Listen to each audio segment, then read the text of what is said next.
Shalom à tous, Shabbat Shalom à tous.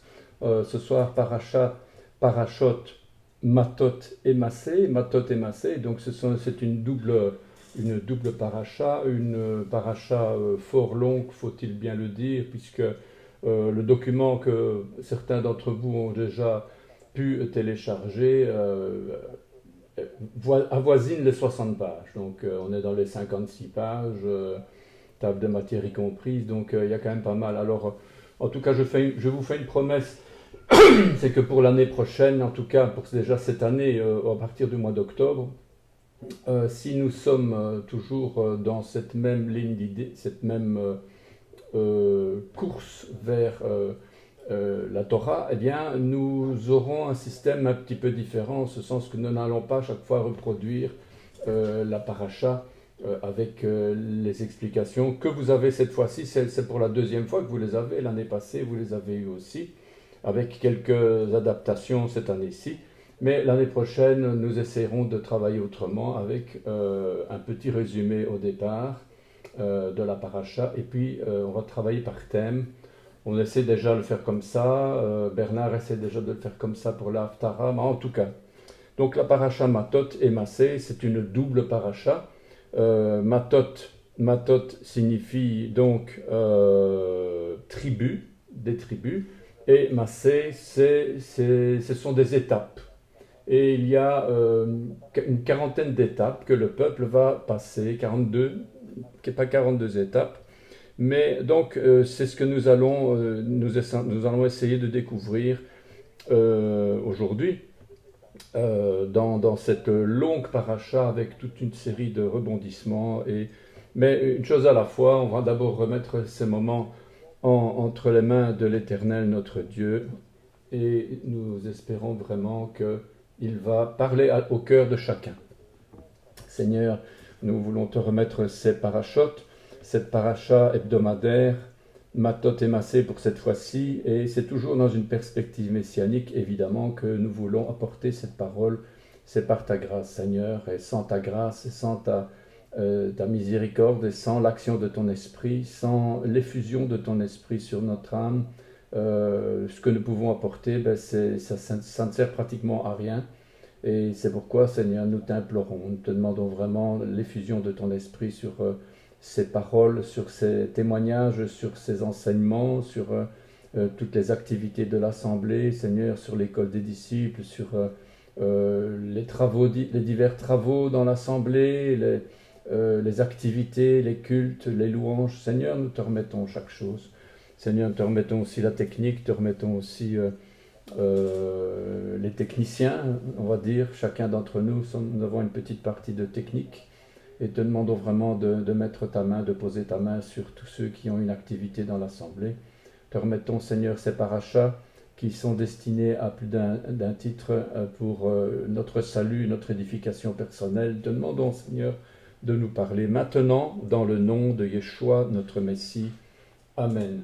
Alors, ces parachas, excusez-moi. Donc, première partie Matot, deuxième partie Massé. Matot, c'est de nombre 30, verset 2 à 32, verset 42. Et Massé, c'est nombre 33, verset 1 à 36, verset 13. Et nous terminons aujourd'hui le livre des nombres. Nous terminons aujourd'hui le livre des nombres. Et nous commencerons la semaine prochaine le livre du Deutéronome, le livre du Deutéronome. Je souhaite à chacun Shabbat Shalom, à Nazaréen Christophe, à Evelyne Le Saint, à Karim, et à tous ceux qui nous suivent et qui ne se manifestent pas sur le chat. Il y a évidemment plus de monde qu'il n'en apparaît sur le chat. Excusez-moi, mes cheveux, c'est parfois la cohue. D'ailleurs, ici, j'ai une... Voilà. Alors, le peuple va arriver bientôt aux frontières du pays que Dieu leur a promis. On aurait pu penser, dès lors que parmi les préparatifs, donc le peuple va rentrer en terre promise. Et voilà, ils sont arrivés. Voilà. Les années ont passé. voilà, et on se prépare pour rentrer en Eretz Israël. Alors, on aurait trouvé logique la préparation militaire, la préparation du peuple à s'organiser pour entrer dans le combat contre les peuplades qui vont résister. Alors forcément, vous savez que Dieu a dit plusieurs fois, voilà, je vous donne tel peuple, je vous donne tel territoire, vous devez en prendre possession. Et voilà, il s'agit donc bien ici de conquérir un pays par un peuple envahisseur. Et tout ce qui est nécessaire pour s'y préparer doit être fait, à savoir la mise en place des forgerons pour fabriquer des armes, les décisions de ce qu'on fera des prisonniers. Il faut aussi savoir parler de ces choses-là, il faut parler concrètement. On va prendre des prisonniers, qu'est-ce qu'on fait avec ces prisonniers-là? Est-ce qu'on en fera des prisonniers d'abord? Où on les mettra? Ceux qu'on en fera. Alors, dans cette paracha, c'est toute autre chose qu'on va voir, que Dieu va nous montrer ici. Toute autre chose qui va se passer, puisque Dieu, qu'est-ce qu'il va faire? Il va ordonner aux responsables du respect des vœux. Du respect des vœux. On dit, qu'est-ce que, frère, de quoi il parle là? On est en train de rentrer en terre promise, on est en train de se préparer pour conquérir des terres. On va envahir une population, et Dieu, il nous dit, voilà, maintenant, vous allez respecter vos vœux. On dit, allons, bon, ok, d'accord, ok. Alors, c'est dire le rappel de ce que représente la parole donnée. On voit déjà ici comment Dieu enseigne à son peuple qu'il ne s'agira pas d'une conquête classique comme on a l'habitude d'en voir chez les hommes. Non, ici Dieu insiste sur le fait que c'est Dieu qui donne le pays à Israël. Dieu ne veut pas qu'on dise d'Israël et des Juifs que ce sont des colons ou des colonisateurs, excusez-moi du peu, car c'est ce qu'on entend aujourd'hui. Donc au contraire, c'est avec une méthode divine que Dieu va donner le pays aux Juifs. Et pour que cela puisse se faire, il faut que le peuple puisse être à l'image de son Dieu. Comme il s'agira de combats spirituels, avant d'être un combat charnel, puisque ce qui compte ici, c'est le combat spirituel et pas le combat charnel. On ne combat pas contre la chair et le sang, mais contre des dominations spirituelles qui se trouvent au-dessus des cieux. Il est important alors que le peuple soit obéissant sur la méthode. Alors ça nous parle beaucoup sur toutes les promesses que Dieu nous fait pour nous, à chacun personnellement dans notre vie de tous les jours. Chacun nous avons eu des promesses, et quelles sont les conditions à remplir? Eh bien, il faut être obéissant sur ce que Dieu nous dit. C'est pas sur ce que nous croyons qui est bon, mais c'est ce que Dieu nous dit d'obéir. Et la méthode n'est pas du tout celle que nous croyons. Alors, il y a une chose qu'on devrait quand même être au courant, c'est le combat dans le ciel. Il y a un combat dans les cieux, comme il y a un combat sur la terre, il y a un combat dans les cieux d'abord. S'il y a combat sur la terre, vous pouvez être certain qu'il y a un combat plus terrible encore dans les cieux. Et dans le livre de Daniel, lorsque Daniel avait prié et que le Seigneur avait entendu sa prière et qu'il lui avait répondu positivement dès le premier jour, l'ange Michael avait dû combattre plus de 3 semaines d'affilée. 3 semaines d'affilée avant d'apporter la réponse de Dieu. Alors pour un enfant de Dieu, ce ne sont pas les paroles qui sortent de sa bouche qui lui donnent la victoire.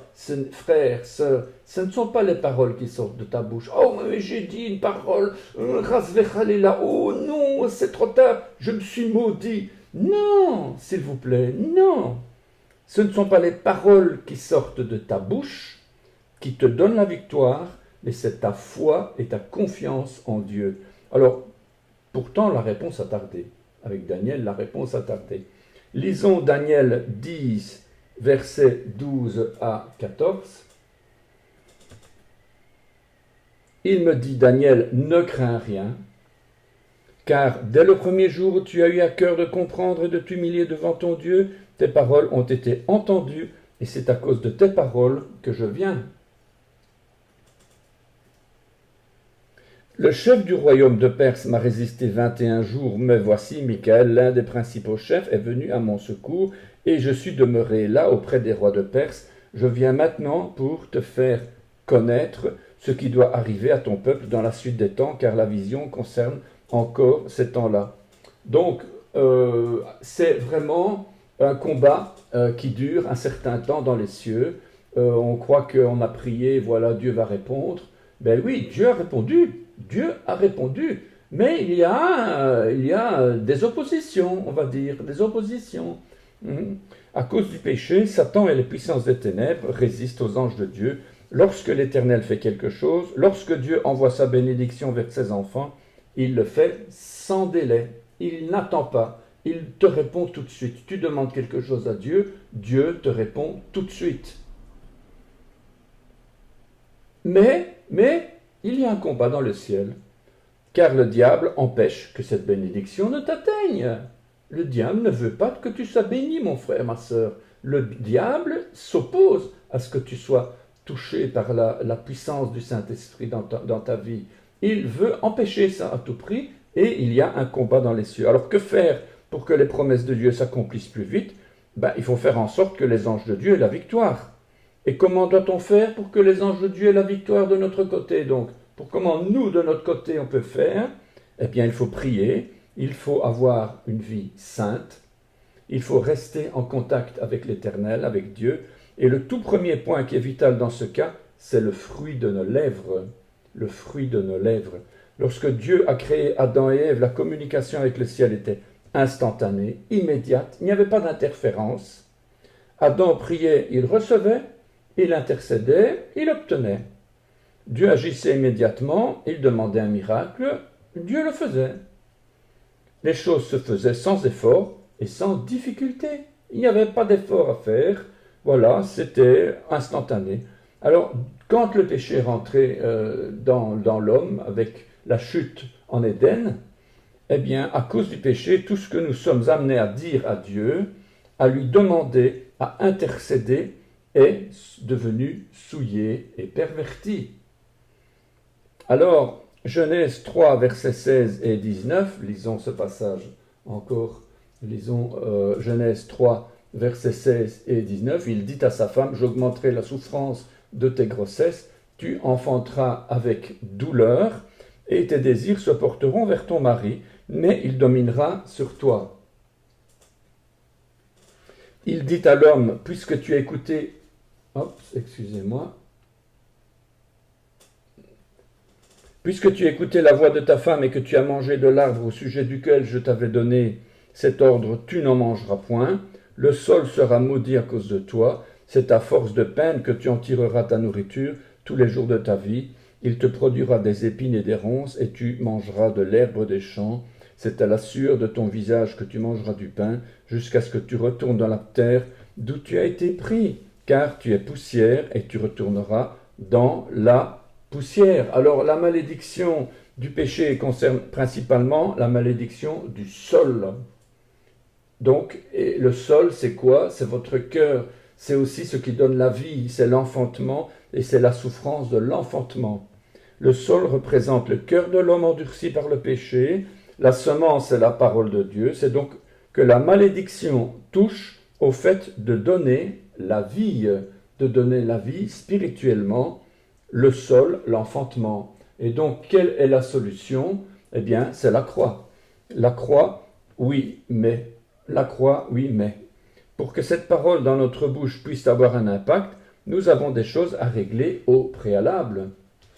Porter nos désirs vers notre mari, vers notre époux céleste, Yeshua, de là nous devons purifier notre comportement et nos paroles. Une nouveauté pourtant, par le sang de Yeshua, depuis le sacrifice de l'agneau parfait à la croix de Golgotha, les choses ont été rétablies instantanément, le péché a été pardonné, la relation a été restaurée.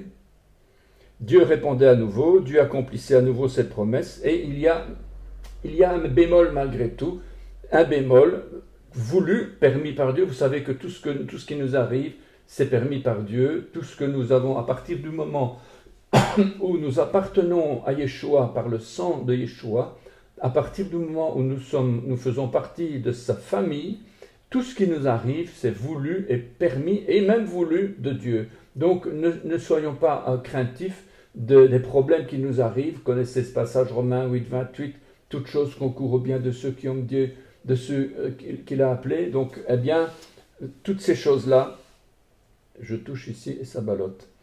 Alors, c'est un bémol parce que pour Dieu, 3 fois saint, le péché était trop grave pour que l'on l'efface tout bonnement de la mémoire sans qu'il n'y ait des conséquences. Dieu a oublié nos péchés, mais il garde en nous toujours des traces de notre ancienne vie, non pour nous le rappeler, comme le fait souvent Satan, mais afin que nous ne nous enorgueillissions point. Donc, ce sont des traces, et d'ailleurs, on voit ça dans l'Hébreu. Je vous l'ai déjà montré cette année-ci encore. Dans l'Hébreu, on voit lorsque Yeshua s'imbrique dans le nom d'une personne, le péché, il recule, il va à la fin du mot, mais il est toujours présent. Mais c'est pour dire qu'il est relégué à la fin, et ce n'est plus Dieu qui est relégué à la fin, mais c'est le péché qui est relégué à la fin. Eh bien, c'est Dieu qui fait exprès que Satan et le monde spirituel rebelle aient encore gardé pour un temps seulement quelques droits de revendication. On l'a vu clairement dans l'histoire de Job, on a vu dans cette histoire que Satan ne peut rien faire de lui-même. Vous savez que dans cette histoire, je vous l'ai déjà dit, quand vous lisez le texte, vous dites « oui, mais Satan, il attaque Job, etc. » Et Dieu était complètement oui, t'as raison, oui, au fait, tout compte fait, t'as raison, oui, bon, allez, vas-y, quoi. » Eh bien, c'est pas du tout ça qui s'est passé. Quand vous lisez le texte, c'est Dieu lui-même qui s'adresse en premier lieu à Satan, parce que Satan, quand il se présente devant Dieu, Dieu lui dit « Que fais-tu, Satan ?» Et lui, de me promener, de voir les hommes, etc. Donc, il n'ose rien dire. Et c'est Dieu lui-même qui va s'adresser à lui en disant « Que penses-tu de mon serviteur Job ?» Puisque Dieu lui-même a ouvert la porte du débat, eh bien à ce moment-là, Satan contre-attaque. Et vous savez la suite. Alors, on a vu dans cette histoire que Satan ne peut rien faire de lui-même, il ne peut même pas critiquer quelqu'un, il n'a pas l'autorisation d'ouvrir la bouche, c'est-à-dire de parler. Qui est-ce qui a le droit de parler dans la parole de Dieu? Dites-moi. Qui est la parole? C'est Yeshua. Qui a créé la parole? C'est Dieu. Qui ne peut pas parler dans la Bible, qui n'a pas un mot à dire, qui doit se taire dans la Bible, c'est bien Satan et les démons. Pourquoi Yeshua disait aux démons « tais-toi » Mais pas parce que ça lui plaisait de dire « tais-toi », non, parce que Yeshua est la parole et les démons n'ont plus, ils ont perdu le droit à la parole. Ils ne peuvent plus parler. Bien sûr, ils parlent parce qu'ils utilisent un homme, mais eux-mêmes n'ont plus cette faculté de parler. Et donc, ils n'ont plus ce droit, ils n'ont plus cette autorisation, si ce n'est Dieu lui-même qui entame la conversation concernant son serviteur pour éprouver son serviteur. Dieu est donc souverainement, absolument souverain de la puissance des ténèbres. C'est lui qui décide sur Satan, c'est lui qui domine toutes choses. On aimerait bien que ce ne soit pas ainsi et que finalement que Dieu nous donne la victoire, mais il le fait petit à petit. Alors les démons et Satan n'ont pas le droit de parler, mais ils peuvent suggérer. Ils peuvent suggérer dans notre oreille, dans nos pensées. On a vu dans les évangiles que Satan et les démons n'ont pas le droit d'utiliser cette parole, de parler. Ils ne peuvent pas parler, cela leur est interdit. Non seulement ils n'ont pas ce droit, mais en plus ils n'en ont plus la capacité. Deux, trois passages, quand même utile de savoir ces choses-là. Marc 1,25, Yeshua le menaça, disant « Tais-toi et sors de cet homme ». Marc 4,39, s'étant réveillé, il menaça le vent et dit à la mer « Silence, tais-toi ». Le vent cessa et il y eut un grand calme. Donc ici, on voit que le vent, le bruit du vent, il n'avait pas le droit de faire du bruit, il n'avait pas le droit de parler, il devait se taire. C'est un ordre qu'il a reçu parce qu'il n'a pas cette faculté, il ne peut pas, et nous devons lui dire de se taire. Luc 4,35, Yeshua le menaça, disant « Tais-toi et sors de cet homme ».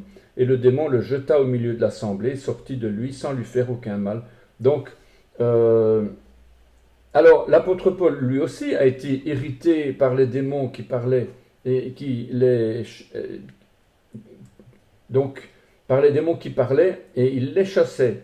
Acte 16, de 16 à 18, comme nous allions au lieu de prière, une servante qui avait un esprit de python, et qui en devinant, donc elle faisait de la divination, elle procurait d'ailleurs un grand profit à ses maîtres, elle vint au-devant de nous et se mit à nous suivre, Paul et nous. Elle cria, ces hommes sont les serviteurs du Dieu très haut, et ils vous annoncent la voie du salut. Elle fit cela pendant plusieurs jours.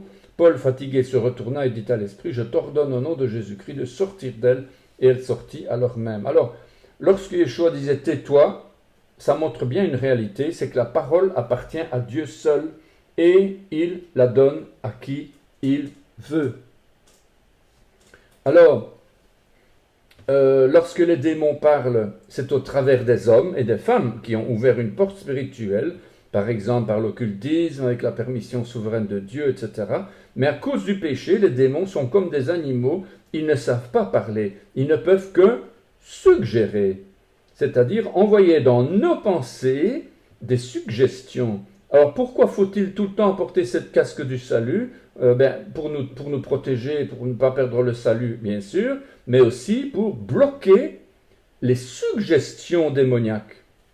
Donc le diable, c'est une faculté qu'il a, c'est de nous suggérer, et pour ça on dit qu'il est le menteur, c'est parce que justement c'est un séducteur et un menteur, il nous envoie des suggestions dans nos pensées, et sa caractéristique la plus évidente, c'est de faire croire que ce n'est pas lui qui parle. Lorsque vous avez une pensée dans votre esprit et que vous dites « Ah oui, mais je pense que, je crains que, oui, mais si on fait ça, alors on va avoir des problèmes. Si on fait ça, on va avoir des problèmes. Et si on fait ça, ah oui, mais non. » Alors d'abord, c'est comme si on faisait de la divination, parce que si on fait ça et qu'on va avoir des problèmes, c'est qu'on fait de la divination, donc on pêche déjà contre Dieu pour commencer. Donc on ne peut déjà pas dire si on fait ça, ça va arriver, ça va nous arriver. C'est tout simplement une suggestion. Et nous croyons que ça vient de nous, mais en réalité c'est une pensée diabolique qui nous est mise dans notre esprit et nous devons la refuser dans le nom de Jésus. Nous devons refuser cette pensée. Oui, mais si je traverse la rue, je vais avoir un accident. Est-ce que c'est une suggestion de diable ça? Non, évidemment. Il ne faut pas mélanger les pinceaux. Il y a à boire et à manger. Il faut aussi voir les choses clairement. Il faut rester sage. Il faut rester intelligent. Si je traverse et que je vais me faire renverser, ça n'a rien à voir avec « oui, mais si je vais à tel endroit et que je vais peut-être rencontrer et je vais peut-être avoir des problèmes », ça c'est de la divination et donc ça n'a rien à voir, c'est une suggestion démoniaque. Alors, c'est la raison du casque du salut, c'est pour bloquer, vous devez garder votre casque et vous devez bloquer les pensées du diable. Est-ce que ça vient de Dieu? Est-ce que ça vient de moi? Ou est-ce que ça vient du diable? 3 sources d'une pensée, toujours 3 sources, soit de Dieu, soit du diable, soit de nous-mêmes, tout simplement. Il ne faut pas toujours accuser le diable, mais en tout cas, voilà. Et c'est aussi une des raisons pour lesquelles les démons cherchent à posséder des corps. Pourquoi est-ce que les démons cherchent à posséder des corps? Parce qu'ils veulent y pénétrer. Si les hommes leur ouvrent les portes par le péché, par les yeux, par les oreilles, par la bouche, par la chair, par le sexe, alors ils essaient d'entrer en nous. Alors, c'est une grâce inouïe. Vous n'imaginez pas la grâce inouïe que nous avons en tant qu'être humain. C'est le don de la parole et le don de la prière. Le don de la parole et le don de la prière, c'est une grâce inouïe. La parole appartient à Dieu seul et aux hommes qu'il a créés. Le seul atout qui est entre nos mains et qui nous donne la victoire, c'est pas prendre une baguette magique ou écrire un courrier ou faire un beau dessin, ou écrire un mail, ou écrire, comme moi je fais beaucoup pour écrire ma paracha, mais ce qui a plus d'action, c'est pas d'écrire, mais c'est de parler, de témoigner, de faire sortir de notre bouche des paroles. Eh bien, cette parole, c'est notre relation avec Dieu par le sang des Yeshua, c'est la prière, voilà. Donc ça, c'est des choses... on va dire c'est le béaba, on va dire tout le monde sait ça, mais en attendant, on passe au-dessus et on s'enorgueillit, on essaie de trouver d'autres artifices pour essayer d'éviter la prière et les genoux. Alors, les genoux, c'est-à-dire de se mettre à genoux pour prier. Alors, faisant suite au modèle de zèle que nous avons pu voir chez Pinchas, vous vous souvenez, la semaine passée, Pinchas, cet homme qui a exécuté l'ordre de Dieu d'exécuter deux coupables, un couple. Un autre avertissement nous est donné dans cette paracha avec le sérieux de nos paroles, et c'est voilà justement Matot, les vœux. Et nous devons tout d'abord bien nous souvenir que nous avons été créés à l'image de Dieu, et si nous sommes des corps, âme et esprit, nous avons reçu du Père éternel la même faculté de parler. Dieu est parole, Yeshua dit « Je suis la parole ». La parole de Dieu n'est pas seulement du son qui sort de la bouche de Dieu et actionné par nos lèvres à nous. La parole peut être aussi donnée en vision. En vision, c'est une vision, c'est aussi la parole de Dieu, par l'Esprit. Exemple, Genèse 15, verset 1. Lisons, après ces événements, lisons ce passage. Après ces événements, la parole de l'Éternel fut adressée à Abraham dans une vision et dit « Abraham, ne crains point, je suis ton bouclier et ta récompense sera très grande. » Alors, vous voyez bien que Dieu parle pas seulement dans la bouche, dans nos bouches ou dans la bouche d'un homme, au travers d'un instrument, mais il parle aussi dans une vision. Alors, ayant été créé par Dieu, ce qui nous différencie des animaux et des démons, c'est la parole. Si la parole donnée par Dieu est sans appel, immuable, la parole qui sort de notre bouche doit être de même immuable, sans appel. Surtout lorsque nous sommes enfants de Dieu, nés de nouveau, et ayant l'Esprit en nous. Alors, à partir du moment où nous sommes devenus le temple du Saint-Esprit, toute parole qui sort de nos lèvres est considérée par les anges, par le monde spirituel et par Dieu lui-même comme immuable. Sachez ces choses-là, c'est extrêmement important.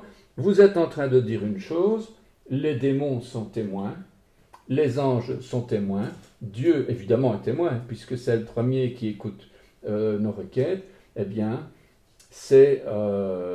nous avons des témoins. Et lorsque nous blaguons, lorsque nous avons l'habitude de blaguer, ou lorsque nous avons l'habitude de dire blanc, et puis en réalité c'est noir, ou bien nous disons noir, mais en réalité il faut comprendre que c'est blanc, je vous signale que les anges ils comprennent plus, les démons ils comprennent plus, Dieu il se dit mais c'est quoi cette histoire-là? Et finalement il y a de la confusion dans votre vie, et ne vous étonnez pas qu'il y a de la confusion dans votre vie, et dans votre famille, et dans votre vie de tous les jours. Il y a de la confusion parce que vous n'avez jamais l'habitude de considérer votre parole comme sérieuse. Vous dites une chose, mais de toute façon, non, mais de toute façon, il a dit ça, mais ouais, bon, bah, t'as dit ça, mais en réalité, t'as pas dit ça, quoi. Ou bien t'as pas dit ça, mais en réalité, t'as dit ça.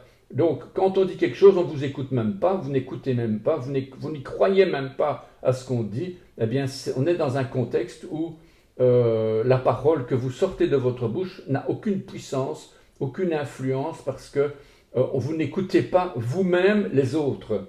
Alors vous imaginez un petit peu dans quel chaos, dans quelle vie consternante parfois on vit dans un monde complètement ténébreux, dans l'église, hein, dans l'assemblée, on est dans un monde ténébreux. Hein. Vous parlez, ce que vous dites, ça n'a quand même pas d'importance, on ne vous écoute quand même pas.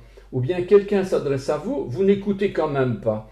Ou bien quelqu'un vous demande quelque chose, vous n'écoutez quand même pas, ou vous dites oui, mais bon.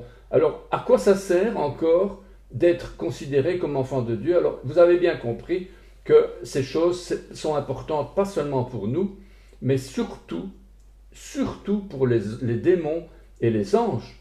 Dieu, il sait très bien dans votre cœur ce que vous voulez et ce que vous avez l'envie de faire pour lui, mais les anges et les démons, eux, ils sont témoins de ce que vous dites, et il y a un combat dans le ciel, et si vous parlez mal, et si vous n'appliquez pas les paroles de votre bouche, et si vous n'écoutez même pas les paroles de vos frères et de vos sœurs, parce que vous avez décidé que ce n'est pas ça que ça voulait dire, eh bien, il y a une consternation, il y a un chaos dans la vie spirituelle de l'Assemblée. Alors, il ne faut pas s'étonner des gros problèmes que certaines assemblées vivent aujourd'hui. Alors, faisons très attention à ce domaine de la parole. Si je vous dis que c'est blanc, ne venez pas me faire dire « Oui, mais je pensais que tu disais en fait que c'était gris ». Ou bien si je vous dis non, c'est noir. Ah oui, mais bon, enfin bon, t'as dit ça comme ça, mais comment j'ai dit ça comme ça? J'ai dit que c'était noir. Et toi, tu vas croire que j'ai dit gris. Enfin, vous me suivez. Donc, nos prières ont du poids. Nos prières ont du poids. Il semble même presque certain que les anges ne comprennent plus lorsque des enfants de Dieu blaguent inutilement. L'humour vient de Dieu, je suis certainement convaincu de ça. L'humour vient de Dieu, mais les paroles vaines doivent être évitées. Alors, en tant que restauration de la relation avec Dieu, la prière est une grâce en soi. La conséquence est que la prière est redoutable. Elle a du poids. Alors, que signifie avoir du poids si ce n'est peser lourd dans la balance? On a vu ça la semaine passée dans la paracha. Le poids.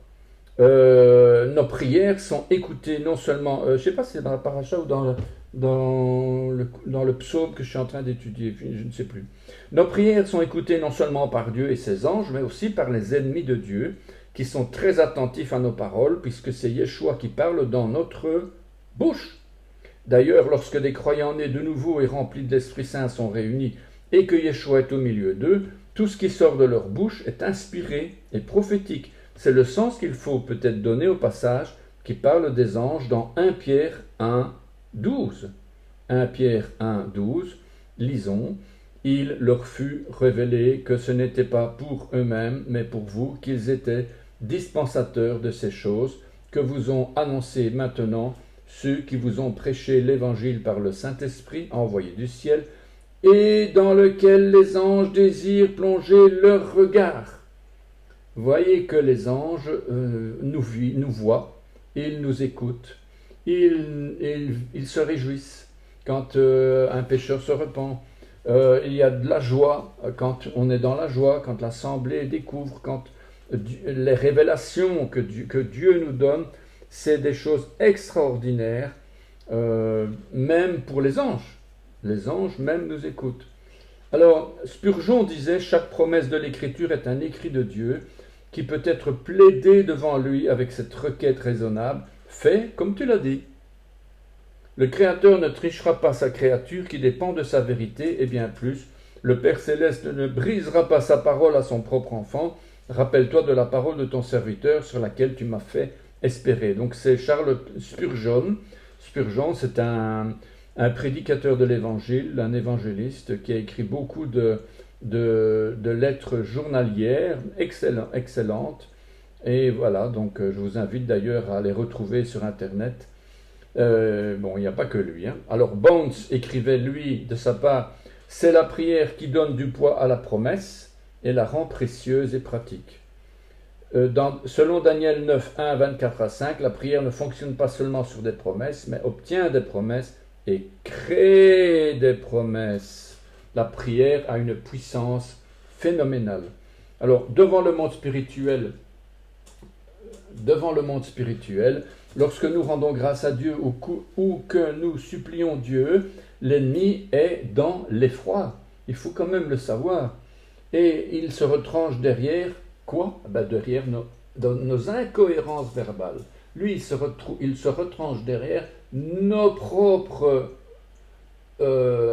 perversités du langage. J'emploie ce mot-là parce que quand on est incohérent du langage, on dit blanc, en fait c'était noir. On dit noir, en fait c'était blanc. C'est une incohérence verbale. Que notre oui soit oui, que notre non soit non, tout le reste vient du malin. Vous connaissez très bien ce passage, je ne vous apprends rien. Alors c'est pourquoi nos paroles, elles doivent être recouvertes par le sang de Yeshua, parce que le sang valide notre parole. Pourquoi notre parole a de la puissance? C'est pas parce que nous sommes une créature à l'image de Dieu, mais c'est parce que nous avons été sauvés par Yeshua. C'est par le sang de Yeshua que notre parole est puissante. Et nos paroles doivent être aussi générées, inspirées par le Saint-Esprit. Ce n'est pas que nous sommes tout le temps remplis du Saint-Esprit, excusez-moi, mais même personne ne peut dire qu'on est rempli du Saint-Esprit du matin au soir et du soir au matin. Ça n'est pas vrai. Nous devons chaque fois le redemander, Seigneur, remplis-moi à nouveau de ton Saint-Esprit, remplis-moi s'il te plaît. Alors, nos paroles doivent toujours être générées et inspirées par le Saint-Esprit. Alors, au plus nos paroles sont du franc-parler, des blagues futiles, au plus nos paroles seront légères, au moins elles auront de l'impact dans la prière. Après, vous vous étonnez, vous priez et Dieu ne répond pas. Dieu répond, mais c'est les anges, ils savent plus quoi.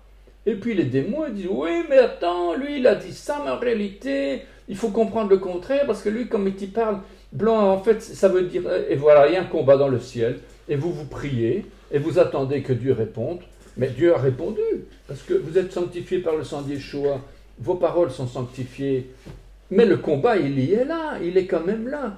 Donc l'ennemi, il combat contre vous à cause de ce que vous avez dit comme bêtise. Réfléchissons, s'il vous plaît. Alors, et il y a une relation entre le poids et la gloire. Je vous en avais déjà parlé de ça, mais regardez, en hébreu, c'est quand même utile de le voir, c'est qu'il y a une relation entre le poids et la gloire. Dans le monde, quand on méprise quelqu'un, on dit qu'il est lourd. Mon Dieu, qu'il est lourd cet homme-là. Mon Dieu, qu'est-ce qu'il est lourd cet homme-là. On dit ça souvent. Eh bien, selon Dieu, c'est exactement l'inverse. C'est le contraire. Nos paroles doivent avoir du poids. Elles doivent être lourdes, glorieuses. En hébreu, donc, kavod. Kavod, vous savez que kavod, c'est la gloire. Eh bien, kavod, glorieux, lourd, pesant dans la balance. Le mot kabad, kavad ou kaved ou kabed, c'est une racine primaire qui signifie riche, énorme, considéré. Vous savez qu'Abraham était quelqu'un d'important, considéré par Dieu. Il était pesant, il était lourd, il était chargé de gloire, glorieux, honorable. Et on commence de plus en plus à saisir pourquoi l'hébreu comparait le poids d'une personne avec son côté glorieux, important. Abraham était considéré par Dieu comme quelqu'un d'important parce qu'il avait cru à justice. Dans la parole inspirée de Dieu, il était donc devenu à cause de ça lourd, pesant, pas lourd humainement, où on dit « Mon Dieu, qu'est-ce que tu es lourd, mon vieux, qu'est-ce que tu es lourd ?» Non, ici c'est l'inverse. Il était lourd, pesant, glorieux. Une parole qui sort d'une bouche droite a de l'impact sur le monde spirituel. Alors, une question lancinante trotte dans notre esprit.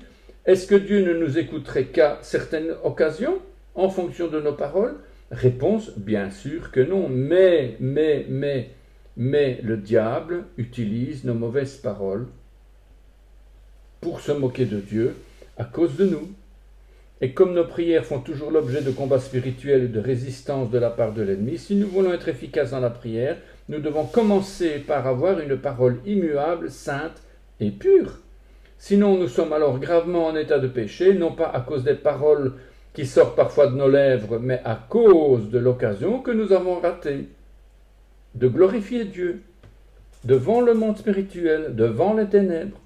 Le diable accuse les hommes devant Dieu jour et nuit en disant « Ouais, mais il te dit ceci, mais en réalité, derrière ton dos, ça veut dire le contraire. » Ou bien il te demande ceci ou cela, et derrière ton dos, il dit « De toute façon, je ne le recevrai pas. » Donc ça veut dire, vous avez prié, voilà, « Seigneur, je te demande la guérison. » Et puis à votre voisin, vous allez dire « De toute façon, moi, Dieu quand même me répond quand même jamais. » Donc vous êtes en train d'annuler votre prière. Donc, vous annulez, c'est vous-même qui annulez votre prière. C'est vous-même qui annulez la puissance de la puissance de la prière. Alors, une autre façon encore de glorifier Dieu, c'est de prier sa parole en disant « Bénissez l'Éternel ». On lit ce passage dans Psaume 103, 20. « Bénissez l'Éternel, vous ses anges, qui êtes puissants en force et qui exécutez ses ordres en obéissant à la voix de sa parole. » Et moi j'ajoute, en obéissant à la voix de sa parole proclamée sur nos lèvres. Alors nous en arrivons dès lors à l'accomplissement des vœux, et c'est justement la paracha d'aujourd'hui, une très longue introduction. Eh bien, le premier qui fait des vœux dans la Bible, c'est Dieu lui-même, qui ne pouvait jurer par un plus grand que lui. Et dans Hébreux 6.13, qu'est-ce qu'il dit ? Lorsque Dieu fit la promesse à Abraham, ne pouvant jurer par un plus grand que lui, il jura par lui-même. Il jura par lui-même. Verset 15, dans Genèse 22. L'ange de l'Éternel appela une seconde fois Abraham des cieux et dit, je le jure par moi-même, parole de l'Éternel, parce que tu as fait cela et que tu n'as pas refusé ton fils, ton unique, je te bénirai, je multiplierai ta postérité comme les étoiles du ciel et comme le sable qui est sur le bord de la mer, et ta postérité possédera la porte de ses ennemis. Toutes les nations de la terre seront bénies en ta postérité parce que tu as obéi à ma voix.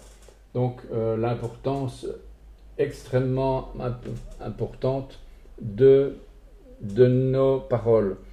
Toute cette longue introduction donc pour nous amener à comprendre quel est le sens de matot. Matot, c'est ça vient de maté.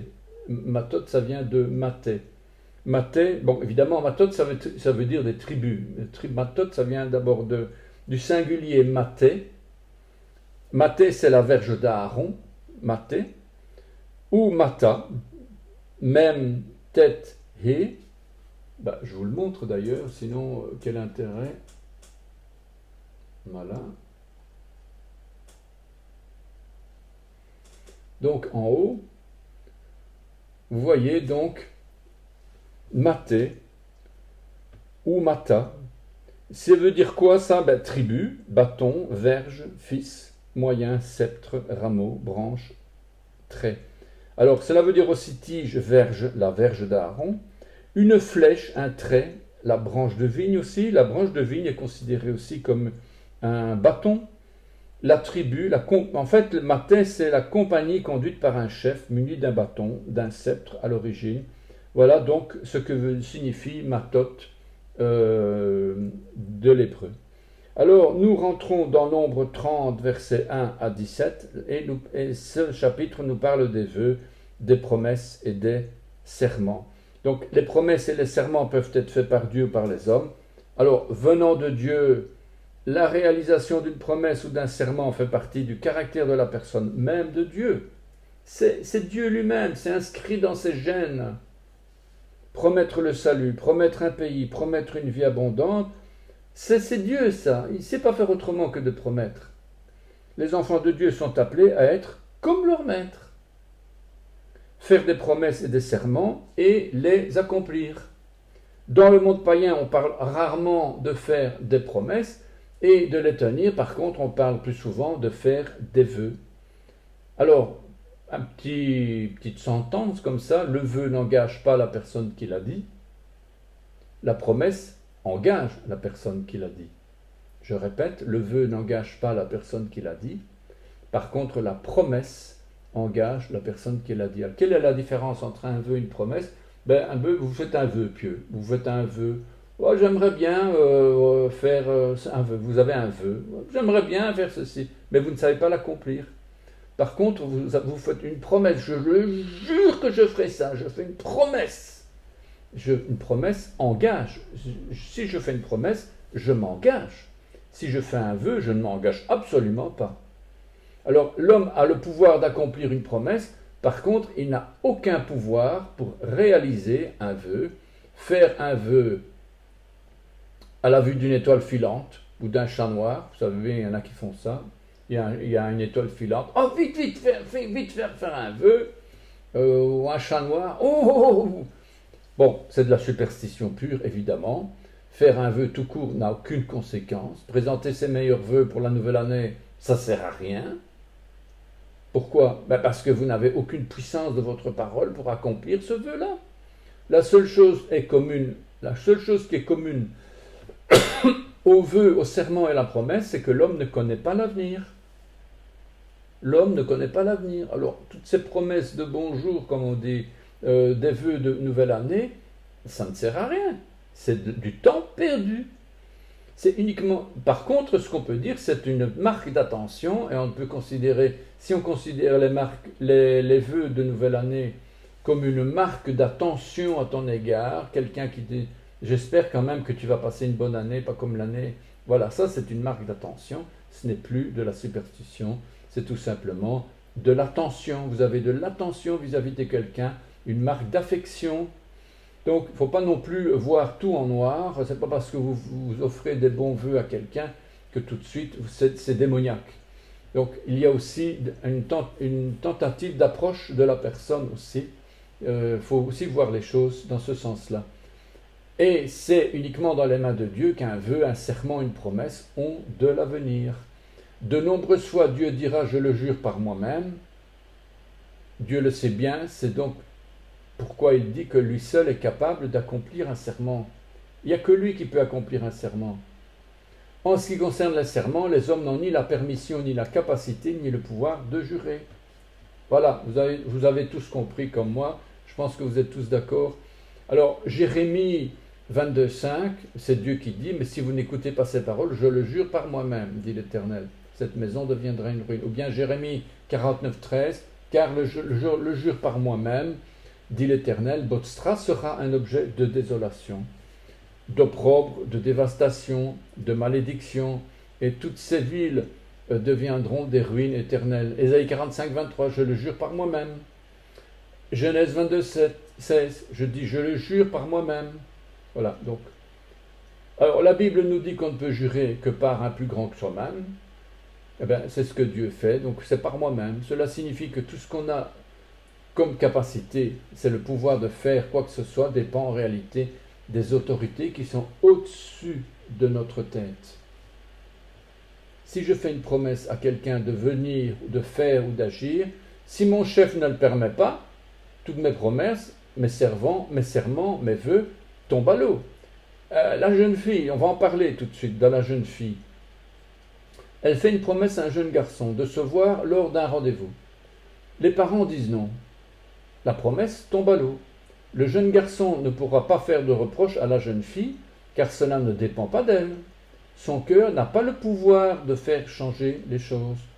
Donc, on va mieux comprendre ainsi pourquoi on doit toujours faire un serment par plus grand que soi. C'est tout l'objet de cette paracha. On peut tout promettre, on peut tout jurer, on peut faire dire tous les vœux qu'on veut, mais c'est sous la condition finale, si je le veux, si tu le veux, Seigneur. Seigneur, si tu le veux. Seigneur, cette année, je ferai ça, si tu le veux, Seigneur. Alors, au mont des Oliviers, Yeshua, fils de Dieu, a accepté en tant que fils de l'homme d'être humilié et d'obéir. Pourtant, il a quand même essayé de faire quelque chose d'humain en demandant s'il était possible que cette souffrance lui soit évitée.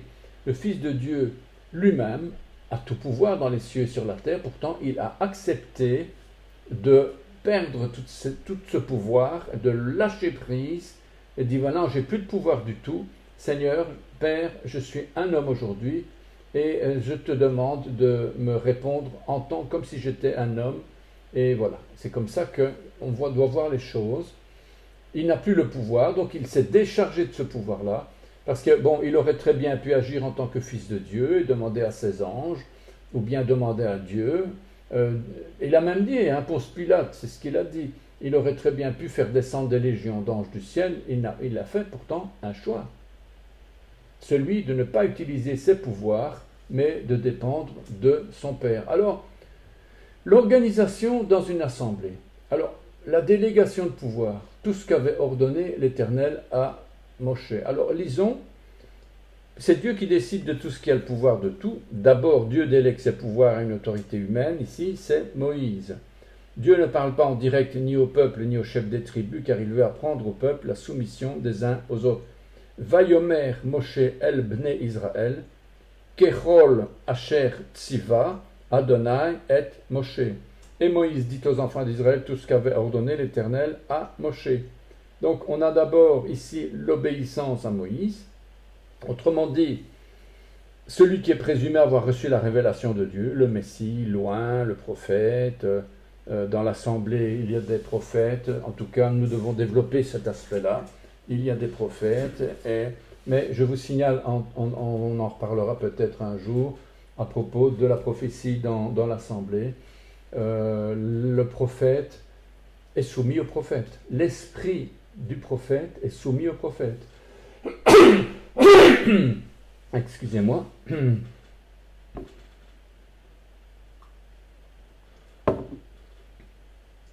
C'est un sujet qui va devoir être analysé, étudié et décortiqué.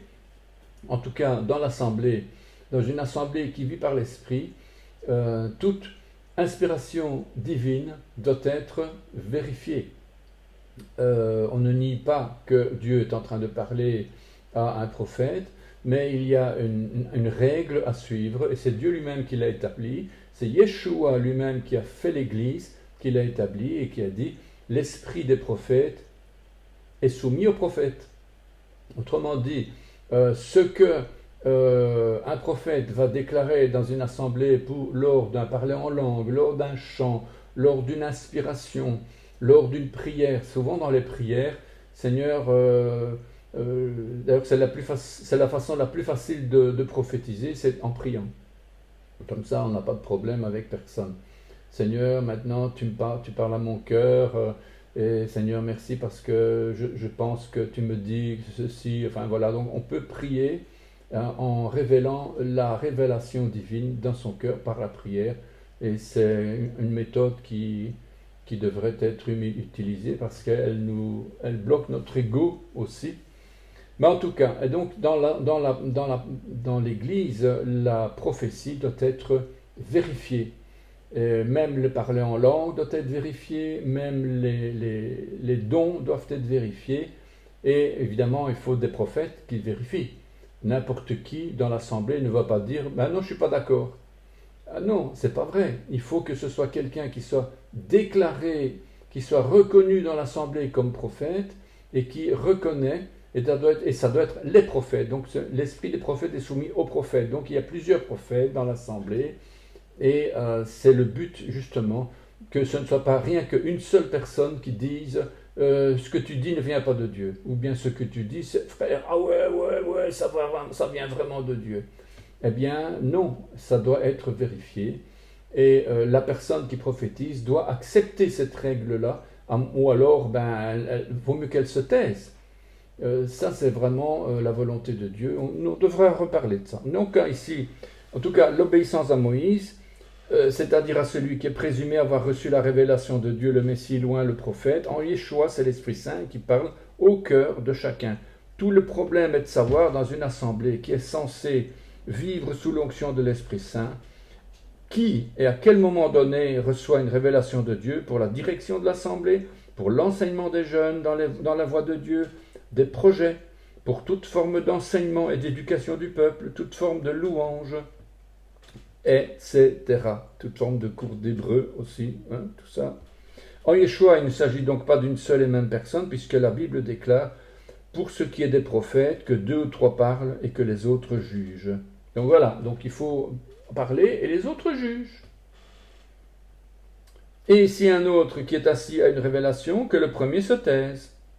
Car vous pouvez tous prophétiser successivement, afin que tous soient instruits et que tous soient exhortés. Donc la parole doit être donnée à tout le monde. Donc ça, c'est vraiment la vie dans la paix, dans l'assemblée. Car vous pouvez tous prophétiser successivement, afin que tous soient instruits et que tous soient exhortés. Les esprits des prophètes sont soumis aux prophètes, car Dieu n'est pas un Dieu de désordre, mais de paix. Et nous voilà donc avec notre passage 1 Corinthiens 14, 29 à 33. C'est le passage que je voulais justement. Et il doit donc pouvoir exister dans toutes les assemblées un groupe de prophètes qui décide de commun accord et sous l'onction de l'Esprit Saint si telle ou telle révélation prophétique vient de Dieu ou si elle est une pensée humaine. Et toutes ces révélations doivent obéir à une ligne directrice commune, spécifique à l'appel de l'assemblée. Si votre appel c'est pour le monde musulman et qu'il y a une prophétie pour le monde juif, changez d'église. Si votre appel est pour le monde juif et là on a une prophétie pour les Arabes ou pour les musulmans ou pour les Suédois ou pour je ne sais qui, changez d'église. Vous n'êtes pas à votre place. L'appel change, même si la prophétie est valable, l'appel n'est pas la prophétie ne nous concerne pas. Parce qu'elle doit concerner un appel spécifique de l'Église. Il faut quand même bien savoir ces choses-là. On peut ne pas être d'accord. Je sais que certains ne seront pas d'accord avec nous en disant qu'il y a un seul esprit. Et alors à ce moment-là, comme disaient certains, on va faire une église où on mélange tout. Voilà, on va faire venir on va évangéliser la terre entière et on va avoir une église de 50 millions de membres. Comme ça, on va être certain de survoler l'ensemble de toutes les problématiques de notre ville. Évidemment, vous avez compris que ce n'est pas logique. Bref, on verra plus loin dans la paracha des tribus qui décideront de ne pas rentrer dans l'appel, c'est-à-dire prendre possession de Canaan. Ah, voilà! Certaines tribus d'Israël ne sont pas rentrées dans l'appel du peuple. Et ça fait partie de cette paracha, justement. Ces tribus décideront de rester à l'est du Jourdain. Ils recevront l'accord de Moïse à condition de prendre part au combat de prise de possession des territoires, même si ces tribus n'en prendront pas réellement possession. Malgré qu'ils n'y participent pas, puisqu'ils font partie du peuple, ils devront quand même participer au projet commun, ici les projets messianiques de préparation du pays, pour le retour prochain du Messie, dont le principal est le témoignage aux Juifs. Voilà, donc ça, je l'ai dit, je ne me le cache pas, je le dis, ce que je pense être notre appel. Deuxième mot, obéissance à des chefs de tribu. Vayedaber Moshe el Rocher Amatot, l'ifne Israël lemor ze adavar asher tziva. Moïse parla aux chefs des tribus des enfants d'Israël en ces termes, voici la parole qui a ordonné. Eh bien, l'obéissance à des chefs de tribu nous concerne tous. Les enfants doivent obéir aux chefs de famille, les parents. Les fidèles d'assemblée obéissent à leurs leaders de communauté, aux anciens, aux rabbins dans les synagogues, aux pasteurs dans les assemblées évangéliques, aux animateurs dans les groupes de jeunes, dans les écoles du dimanche ou dans les yeshivot du Shabbat, aux enseignants lors de toute forme d'éducation et de formation, cours d'hébreu, école des disciples, etc., formation des fidèles de l'assemblée. Donc l'obéissance concerne donc tout le monde et tous les publics. Et ce n'est pas un commandement d'homme, mais c'est un commandement de Dieu. Écoutez-moi, c'est un commandement de Dieu. Si vous êtes rentré dans une forme d'enseignement, vous devez suivre, vous devez écouter, obéir à des chefs de tribu. Alors, la violation d'une parole. Verset 3. Lorsqu'un homme fera un vœu à l'Éternel ou un serment pour se lier par un engagement, il ne violera point sa parole. Il agira selon ce qui est sorti de sa bouche. Lorsqu'un homme fera un vœu, donc ish, ki, idor, neder, donc les deux mots, le verbe idor et le mot neder proviennent du même mot racine. Promettre, nadar. En fait, c'est promettre une promesse. Faire un vœu, accomplir des vœux, vouer des vœux, faire une promesse. Donc la promesse neder, nadar, neder, vœu, accomplissement d'un vœu, naziréa aussi, offrande votive. L'avertissement concerne aussi le serment que l'on fait devant Dieu. Shava, shava mon frère, shava. Jurer, faire un serment, se lier par serment, protester. 187 occurrences, donc adjurer, faire un vœu, jurer de l'Éternel par lui-même, maudire. Alors, celui qui fait donc vœu au serment ne pourra pas les violer. Lo yachel. Ce viol vient du verbe halal, une racine où on voit qu'on parle de profanation, de déshonneur, de viol. Il y a beaucoup de sens dans ce mot-là. Se souiller, se polluer rituellement ou se polluer sexuellement, violer une alliance, se déshonorer. Donc c'est halal.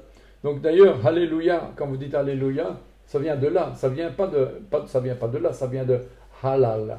Tandis qu'ici, on a la racine halal. C'est pas du tout la même chose. Vous avez la différence entre halal et halal. La nuance est de taille puisque c'est simplement une question de la première lettre. Dans halal, c'est la lettre he, tandis que dans halal, c'est la lettre chet. La lettre he dans halal de Alléluia, ça veut dire la vie, ça veut dire élever vers Dieu, tandis que dans halal, où on parle justement de blesser, de transpercer, de violer une alliance, la lettre chet signifie péché. Ça vient de khatat, le péché. Et donc vous êtes en train de mettre le péché au début du mot Vous êtes en train de dominer la situation par le péché. Et donc, c'est pourquoi il est très important de voir quelle est la première lettre du mot. Et la première lettre du mot halal, c'est bien la lettre chet, qui veut dire le péché. On met donc en garde d'ailleurs ceux qui voudraient prononcer Alléluia. Si vous dites Alléluia et pas Alléluia. Si vous dites Alléluia, vous êtes en train de dire profané soit Dieu. Tandis que si vous dites loué soit Dieu, vous devez dire Alléluia. Vous avez un H aspiré et pas un H gutturalisé. Cette habitude qui est du monde, on la trouve dans la postérité selon le sable de la mer. Vous savez qu'il y a 3 postérités. Dieu a dit à Abraham, a donné à Abraham 3 postérités, le sable de la mer, la poussière de la terre et les étoiles du ciel. Eh bien ici, ce sable de la mer, cette postérité promise par Dieu à Abraham en Genèse 12, c'est une postérité instable, sur laquelle il n'est pas possible de construire de fondement. Cette postérité correspond à des croyants instables qui sont influencés par l'esprit du monde, représenté par la mère des nations. Alors, comme par hasard en hébreu, le sable, c'est la même signification que laïcité, comme par hasard, quoi. Voilà, quoi. Laïcité, c'est chol, choul, eh bien, c'est le sable, voilà. Alors, je ne vais pas rentrer dans ce détail parce qu'on avait déjà prêché de multiples reprises. Si vous voulez plus de renseignements, vous consultez le document. Sur la caractéristique du sable de la mer, c'est l'instabilité. Vous avez tout ça dans le document. Voilà. Alors, la bouche. La bouche P et ses caractéristiques. La bouche en hébreu, c'est P. Et l'enseignement sur la bouche physique est très profond, et d'ailleurs, chaque partie de notre corps révèle des trésors hébraïques où se cachent des mystères. Je vous rappelle que dans notre dernier journal, nous avons toute une série d'informations sur la bouche, sur le corps humain, sur la langue, sur toutes les parties de la bouche, les joues, les lèvres, le palais, les dents, voilà, toutes ces choses-là. La langue, évidemment, la langue, puisque c'était le sujet du journal, c'était la langue. Eh bien, l'enseignement sur la bouche physique est très profond, et d'ailleurs, chaque partie de notre corps révèle des trésors hébraïques où se cachent des mystères. Eh bien, le nombre de passages sur la question est impressionnant. Celui qui veille sur sa bouche garde son âme. Celui qui ouvre de grandes lèvres court à sa perte. Proverbe 13, verset 3. Les oreilles pour écouter son prochain, ou des oreilles pour discerner les esprits, les yeux pour lire dans le cœur, ou des yeux pour surveiller comme une sentinelle, des mains pour bénir ou construire ou pour frapper. Donc vous voyez bien que P, c'est un des mystères, un de ces mystères, c'est le mot consonantique P. Donc P, c'est la lettre P et la bouche. Cette bouche, c'est l'une des fonctions principales, c'est pas la plus importante que Dieu a donnée à l'homme pour le distinguer des animaux, pour le former à l'image de Dieu et pour lui apprendre à distinguer le bien du mal. Mais comme cette bouche est l'image de Dieu, c'est aussi une porte par laquelle le péché du cœur corrompu des hommes passe. Le péché passe par là et il souille le cœur. Lorsque le péché agit sur la bouche, en passant, il déforme le visage de l'homme. Il déforme, vous avez déjà vu des hommes qui ont le visage déformé, tiré, la peau grise. Bref, on peut être aussi, chacun d'entre nous, on vient de se disputer, on vient au culte, voilà, et bien on le voit, ça se voit sur le visage. C'est clair, ça se voit. Eh bien, 2 mots qui se ressemblent mais qui n'ont pas de lien entre eux, c'est akal et akal, qui illustrent ce phénomène. Akal, aïn, kof, lamed, donc en haut, cette fois-ci, c'est tout en haut, comme vous voyez ici. Aïn, kof, lamed, akal, inique, plié, tordre, déformer, tordu, subir une déformation. Voilà, donc akal. Et que veut dire akal avec un kaf? Donc aleph, kaf, lamed. Eh bien, ça veut dire manger, consumer et détruire. Donc manger, le feu, il consume. La nourriture aussi, elle consume à l'intérieur, la nourriture. Ça fabrique Et c'est une fabrique à l'intérieur, donc il y a une consomption, est-ce qu'on dit ça? Il y a aussi une destruction des choses qui se passent à l'intérieur. Si la bouche sert à prodiguer de bonnes paroles, alors la lettre kaf dans le verbe akal, manger, signifie la coupe, la cuillère, la main. En hébreu, on a deux mains. On a la lettre yad, la main de l'Éternel, qui donne la vie, et on a la lettre kaf qui représente l'homme qui reçoit la vie, la main qui reçoit la vie. Cette main est destinée à recevoir la nourriture céleste du pain de vie. Voyez la différence entre la main qui est l'Éternel, qui est Yeshua lui-même, et la main que nous sommes tous une main pour recevoir. Alors si la bouche est utilisée à mauvais escient, elle déforme le visage. On peut illustrer cela en transformant le verbe manger. On prononce les deux à la même façon, mais la lettre kouf prend la place de la lettre kaf, et la lettre kouf signifie imitateur, singe. Donc voilà, c'est quand même extraordinaire ce que l'hébreu nous montre. Je vous invite à lire ce document, à le télécharger, à le lire à votre aise. Mais en tout cas ici, la différence entre le kaf, la main qui reçoit la bénédiction, et le kof qui veut dire imitateur, singe, on va donc retrouver toute une série de mots hébreux qui seront connectés entre eux par cette racine monoconsonantique, le P. Le P, c'est donc une lettre monoconsonantique, et qui donne d'ailleurs la face, la parole, la bouche, les lèvres, et même indirectement la terre. Donc la bouche se dit P, la bouche, bec, consulter, manger, ouverture, etc. Eh bien, ce mot vient du verbe pa'a, qui veut dire emporter, fendre en pièces, rompre en morceaux, briser. L'hébreu est en train de vous montrer, chers amis, frères et sœurs, l'hébreu est en train de vous montrer par A plus B que votre bouche détruit, que votre bouche peut bénir, mais que votre bouche peut détruire. Et Genèse 2, 8, 9, écoutez, c'est extraordinaire, j'en ai déjà parlé encore une fois, mais Genèse 2, 8, où on va faire pousser des paroles. Genèse 2, 8. Quand vous lisez votre Bible à haute voix de préférence, alors c'est comme si vous mangez la parole. Mais alors comment peut-on manger ce qui sort de notre bouche? Donc vous êtes en train de sortir de votre bouche la parole, mais en fait vous êtes en train de la manger. Comment peut-on manger ce qui sort de notre bouche? La question nous renvoie au jardin d'Éden.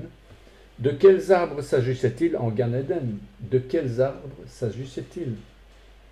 Lisons Genèse 2, 8, 9. 2, 8 à 9. L'Éternel Dieu fit pousser du sol des arbres de toute espèce agréable à voir et bonne à manger, et l'arbre de la vie au milieu du jardin, et l'arbre de la connaissance du bien et du mal. Et lorsqu'en Genèse 2, 9, Dieu fit pousser du sol 3 types d'arbres différents, dans le Gan Eden, il veut montrer ainsi que c'est de son cœur à lui, du cœur de Dieu, que va sortir la parole de vie. Lisons verset 9.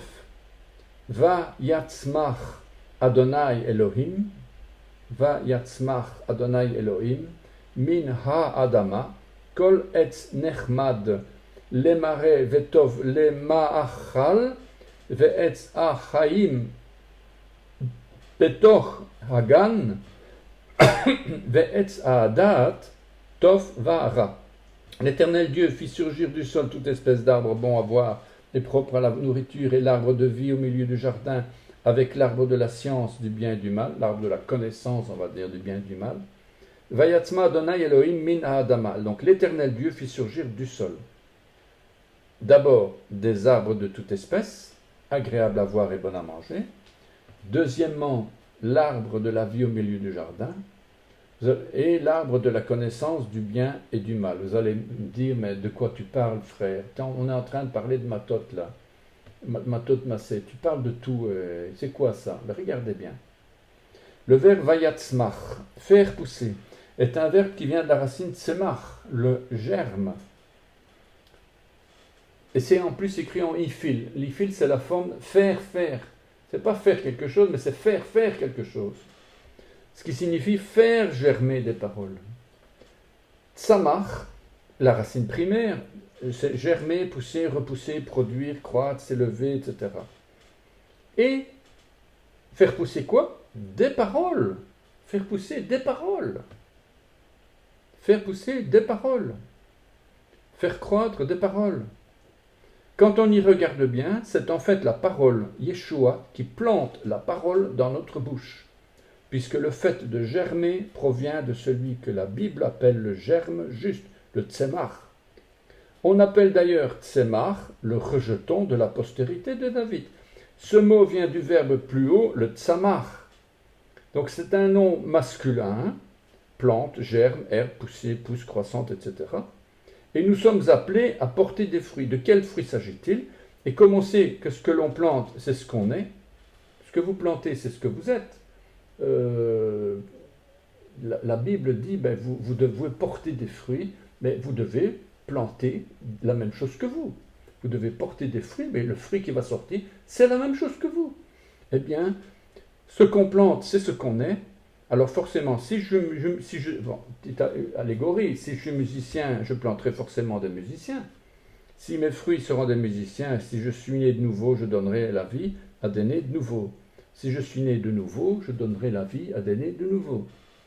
Celui qui est la parole vivante ne pourra planter que des paroles vivantes. Celui qui est une pierre vivante plantera des pierres vivantes. Autrement dit, ce ne sont pas des arbres physiques que Dieu a fait pousser dans le Gan Eden. Ce ne sont pas, chers frères et sœurs, écoutez-moi, ce ne sont pas des arbres physiques que Dieu a plantés dans le Gan Eden. Arrêtons de parler physique, terrestre. Ce sont des arbres qui devront produire comme fruit des paroles. Lorsque Ève s'est retrouvée devant l'arbre de la connaissance du bien et du mal, elle a fait quoi? Elle était en présence d'un arbre dont les fruits étaient doubles. Un fruit pour parler en bien et un fruit pour parler en mal. On pourrait donner au nom aux fruits de ces arbres, on pourrait le donner comme nom choix. Donc la pomme, soi-disant la pomme, on pourrait écrire dessus choix.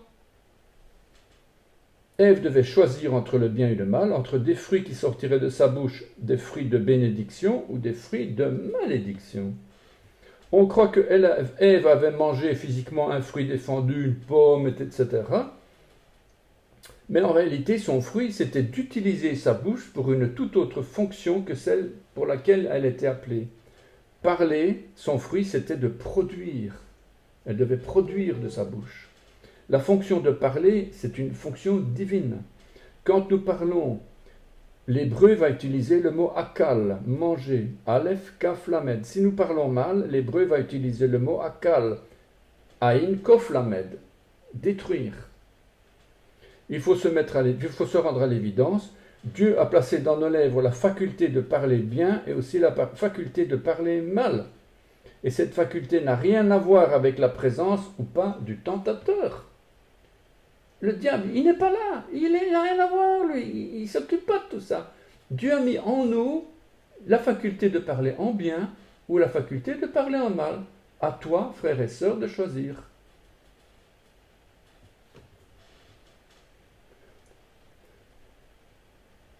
Avant même que n'apparaisse le serpent, Dieu avait déjà placé l'arbre de la connaissance dans lequel il y avait déjà, dès le départ, le bien et aussi le mal. Dès le départ, le bien et aussi le mal. Oh là là, frère, qu'est-ce que tu nous racontes là? Dieu a créé le mal avant que nous choisissions le bien. Oh là là, frère, là, je ne suis plus d'accord. Allez, je ferme mon ordinateur, je m'en vais, je vais choisir un autre enseignement. Ah bien, frère, va choisir un autre enseignement. Moi, je regarde l'hébreu, moi, je regarde ce que la Bible dit, et moi, je vois que c'est Dieu qui a créé le mal, pas le péché. Je n'ai pas dit le péché, j'ai dit le mal, les ténèbres, afin que nous choisissions le bien. L'arbre est un homme qui produit un fruit. Psaume 1. L'arbre est un homme qui produit un fruit. Heureux l'homme qui ne marche pas selon le conseil des méchants, qui ne s'arrête pas sur la voie des pécheurs et qui ne s'assied pas en compagnie des moqueurs, mais qui trouve son plaisir dans la loi de l'Éternel et qui la médite jour et nuit. Il est comme un arbre planté près d'un courant d'eau qui donne son fruit en sa saison et dont le feuillage ne se flétrit point. Tout ce qu'il fait, lui, réussit. Il en est ainsi des méchants, ils sont comme la paille que le vent dissipe. C'est pourquoi les méchants ne résistent pas au jour du jugement, ni les pécheurs dans l'assemblée des justes, car l'Éternel connaît la voie des justes et la voie des pécheurs mène à la ruine. Le principal péché de Ève n'était quoi? N'était pas de manger mal ou de manger un mauvais fruit, mais son fruit, c'était de parler mal, de produire un mauvais fruit. Or, l'on sait que l'arbre principal du jardin, c'est Yeshua en personne. L'arbre principal du jardin, l'arbre de la vie. C'est qui la vie? C'est qui la parole vivante? C'est Yeshua. L'arbre lui-même, c'était Yeshua, il était là. Nous sommes aussi des arbres qui doivent être reliés à la source. Il y avait donc à côté de Yeshua, la parole vivante, l'arbre de la vie, un autre arbre. Donc, je répète, il y avait donc à côté de Yeshua la parole, donc c'était l'arbre, c'était Yeshua en personne. Donc il y avait à côté de l'arbre Yeshua, la parole vivante, un autre arbre où il était possible de mal pas utiliser le don de la parole, de formuler des bénédictions, mais aussi de formuler des malédictions. Dieu a mis devant tout homme le choix, non de manger ou de ne pas manger, mais le choix de parler bien ou de mal parler. Pas de manger ou pas de manger, de parler bien ou de mal parler. La vie, elle est dans notre bouche, dans nos lèvres, pas pour manger, mais pour sortir les paroles. La vie est dans notre bouche, sur nos lèvres, et on n'a pas la vie en mangeant, mais en parlant. L'arbre de la connaissance du bien et du mal, c'était la connaissance du pouvoir de la parole. Balaam, lui, il avait bien compris quelque chose, lui, Balaam. Et il était d'ailleurs décidé à utiliser l'arbre de la connaissance du mal pour faire le mal. Lui, il avait compris. Et nous, on discute. On discute. Mais non, tu ne peux pas manger ceci, tu ne peux pas manger cela. Et nous, on discute. Tandis que Balaam, lui, il avait bien compris. Je vous le dis, il avait bien compris. Il était décidé à utiliser l'arbre de la connaissance du mal pour faire le mal, et il voulait faire pécher ouvertement le peuple contre le Saint-Esprit, en voulant utiliser l'arbre de la connaissance du mal pour produire le mal pour Balak au prix de l'argent. Alors, on doit lire Genèse de la manière suivante. Lisez. L'Éternel Dieu fit germer du cœur des hommes des paroles de toute espèce agréables à voir et bonnes à manger. Toutes nos paroles doivent être assaisonnées de sel. L'Éternel fit germer du cœur des hommes la parole de la vie au milieu du jardin. Yeshua, c'est la parole de vie. Il fit germer du cœur des hommes aussi la parole de connaissance du bien et du mal, c'est-à-dire la sagesse et le discernement. Et c'est à nous de choisir, évidemment, vous avez compris, quelle parole nous allons manger, parler. Dans la bouche, il y a donc un pouvoir, celui du bien ou du mal. Le péché originel qui a été conçu dans le jardin d'Éden avait donc comme instrument à sa disposition pour pécher la bouche. Verset 15, l'Éternel prit l'homme et le plaça dans le jardin d'Éden pour le cultiver, pour le garder. L'homme Dieu, Éternel Dieu, donna cet ordre à l'homme, tu pourras manger de tous les arbres du jardin, mais tu n'en mangeras pas de l'arbre de la connaissance du bien et du mal, car le jour où tu en mangeras, tu mourras. Genèse 2, 15, 17. La bouche étant le siège de tout ce qui entre dans le cœur et de tout ce qui sort du cœur, est parfois utilisée pour se nourrir d'un fruit que Dieu n'a pas permis, un fruit de la parole qui sort de notre bouche. Ce n'est donc pas du tout un hasard si Dieu ne nous permet pas de nous asseoir à manger et manger en compagnie des moqueurs. Vous savez très bien quand vous êtes dans vos bureaux, dans vos entreprises, lorsque vous travaillez et que vous dites oui, mais moi je dois manger à midi, je dois manger mes tartines, ma collation avec les gens du monde. Ben, la Bible dit ne t'assieds pas en compagnie des moqueurs pour manger, justement pour manger. C'est pas rien de manger. C'est un acte prophétique que vous êtes en train de faire, même que vous ne le voyez pas comme étant prophétique, mais vous ne pouvez pas manger avec. C'est pas que faut pas manger, non, c'est d'être en compagnie, de s'asseoir en compagnie des moqueurs. Alors, l'Éternel Dieu prit l'homme et le plaça dans le jardin d'Éden pour le cultiver, pour le garder. Il faut remarquer que la conjugaison du verbe l'Éternel Dieu prit l'homme et le plaça, c'est donné à l'inaccompli. Vous savez qu'en hébreu, il y a le passé, le futur. Eh bien, le temps, il y a l'inaccompli et l'accompli. Non, pardon, pardon, pour moi c'est, enfin, à votre gauche c'est l'accompli, et à votre droite c'est l'inaccompli. À votre gauche c'est le passé, à votre droite c'est le futur, ou le présent aussi. Je suis en train de prendre le train pour aller quelque part, ben, je suis toujours dans le train. Le train il avance. Je n'ai pas fini de prendre le train, donc je suis toujours dans de l'inaccompli. Hier, j'avais pris le train hier pour aller à Rome, voilà, notre pasteur il revient de Rome, eh bien, il avait pris le train, maintenant il est revenu, ben, il avait pris le train, eh bien, ben, ça c'est du passé, c'est fini, c'est fini. Donc ça c'est de l'accompli. Dieu n'a jamais fini de prendre l'homme et de le placer dans sa présence. Tous les jours, Dieu amenait Adam dans le jardin d'Éden pour le cultiver, abad, donc travailler. C'est d'ailleurs la même racine que l'esclavage. Et pour le garder, shomer, observer. Donc tous les jours, Dieu amène des hommes vers l'arbre de vie, Yeshua. Tous les hommes, Dieu amène les hommes, tous les jours, Dieu amène les hommes vers Yeshua, vers l'arbre de la vie. Dieu amène l'homme vers l'arbre aussi de la connaissance du bien et du mal pour l'enseigner, pour lui apprendre à se sanctifier et à faire le bon choix pour la journée. Voilà, c'est Dieu qui met ces arbres devant lui. Il a mis deux arbres, du bien et du mal, tu choisis le bien. Et il y a la vie à côté. Si Adam et Ève ont été chassés du jardin d'Éden, ils pourront, par l'intermédiaire d'un sacrifice pour le péché, retrouver cette relation et revenir vers les arbres du jardin, les arbres qui apportent toutes les bénédictions liées à la présence de Dieu dans sa vie, l'arbre de la vie, le pain de vie, la parole de Dieu, l'arbre de la connaissance du bien et du mal, c'est-à-dire l'arbre de la sanctification, l'arbre de la sainteté, l'arbre de la séparation. Les Havdil en hébreu, séparés, les Havdil, séparés, qui a donné d'ailleurs la Havdalah pour faire le Shabbat. Donc c'est pour séparer entre le profane et le saint. La parole et le pain, la parole qui sort de la bouche de Dieu est un pain qui nourrit, qui entre dans le cœur, mais comment cette parole peut-elle sortir de la bouche de Dieu si elle n'est pas lue à haute voix pour entrer dans nos oreilles et dans nos cœurs? Alors vous voyez bien, la parole, il faut qu'elle sorte de la bouche de Dieu pour être lue à haute voix. L'homme ne vivra pas de pain seulement, mais de toute parole qui sort de la bouche de Dieu. Alors question, où est Dieu? Dans son temple? Nous sommes son temple. C'est donc Dieu qui parle dans notre bouche lorsque nous lisons sa parole à haute voix. Vous lisez votre Bible à haute voix, c'est Dieu qui parle. Vous êtes né de nouveau?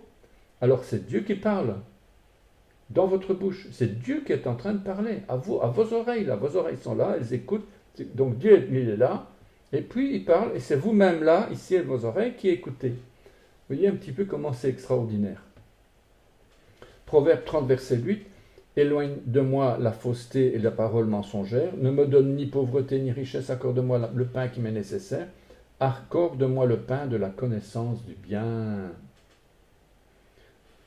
Amos 8, 11, 2 Rois 4, 44. Ce pain nourrit vraiment, etc. Alors, quelques exemples. Je vous passerai les exemples, vous lirez. Je vais avancer parce que, bon, il faut lire le texte. Hein, c'est... ce qui est le plus important ici, c'est vraiment ce que je vous ai dit. Alors ici, la responsabilité d'une parole donnée dans la famille et dans le couple. Voilà, c'est un peu le thème de cette paracha, de la première partie de cette paracha. Lorsque Ève a péché de la bouche, comme l'ont fait après elle d'autres femmes, Myriam, etc., Dieu ne s'est pas adressé directement à Ève. Il aurait pu, pourtant, mais il s'est adressé à qui? À son chef, à son responsable, à celui qui avait autorité sur elle. Adam, donc voilà, Adam. Dieu a créé l'homme et la femme égaux, ça tout le monde est d'accord. Aucune supériorité de l'un sur l'autre n'est biblique. Ils sont égaux et l'un a besoin de l'autre. Sans l'homme, il n'y a pas de femme, sans la femme, il n'y a pas d'homme. La femme n'a plus de but dans son existence, il n'y a pas d'homme, et sans femme, l'homme n'est plus rien. Voilà, je pense que ne venez pas me dire le contraire. Oui, mais moi je vis avec un homme, moi je suis un homme, je vis avec un homme, moi je suis une femme, je vis avec une femme. C'est pas biblique, ça ne nous concerne pas. Vous faites ce que vous voulez, ça ne nous concerne pas. Allez chercher votre parole que vous pensez croire être la vérité. Ben allez la chercher ailleurs, mais pas chez nous. Par contre, devant Dieu, Euh, on sait qu'en Yeshua, la femme a un esprit de discernement et de conseil, un esprit de douceur que l'homme n'a pas. L'autorité que Dieu a donnée à l'homme sur la femme est un test pour éprouver son amour ou son orgueil. Voilà, la femme, elle a aussi, elle a plus que sa fonction de s'occuper des enfants et du ménage, hein. Et même si elle travaille, d'apporter des sous pour son mari, pour que le mari puisse, voilà. Donc, par contre, devant Dieu, à cause du péché, à cause de l'origine du péché, provenant de la femme, Dieu a instauré des règles selon lesquelles la femme devrait être soumise à son mari, et le mari devra rendre des comptes à Dieu pour lui-même, pour sa propre femme et pour sa famille. Et la conversion et la nouvelle naissance n'y changera rien. Ce n'est pas parce que vous êtes converti, que vous êtes né de nouveau, que ça change quelque chose. C'est une loi immuable. La nouvelle alliance confirme même cette injonction plusieurs fois.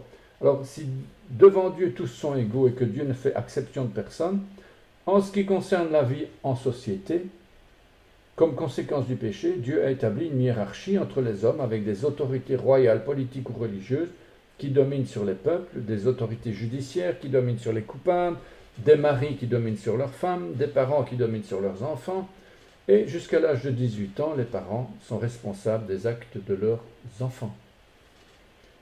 Verset 16, Genèse 3,16, il dit à la femme, j'augmenterai la souffrance de tes grossesses, tu enfanteras avec douleur et tes désirs se porteront vers ton mari, mais elle dominera sur toi.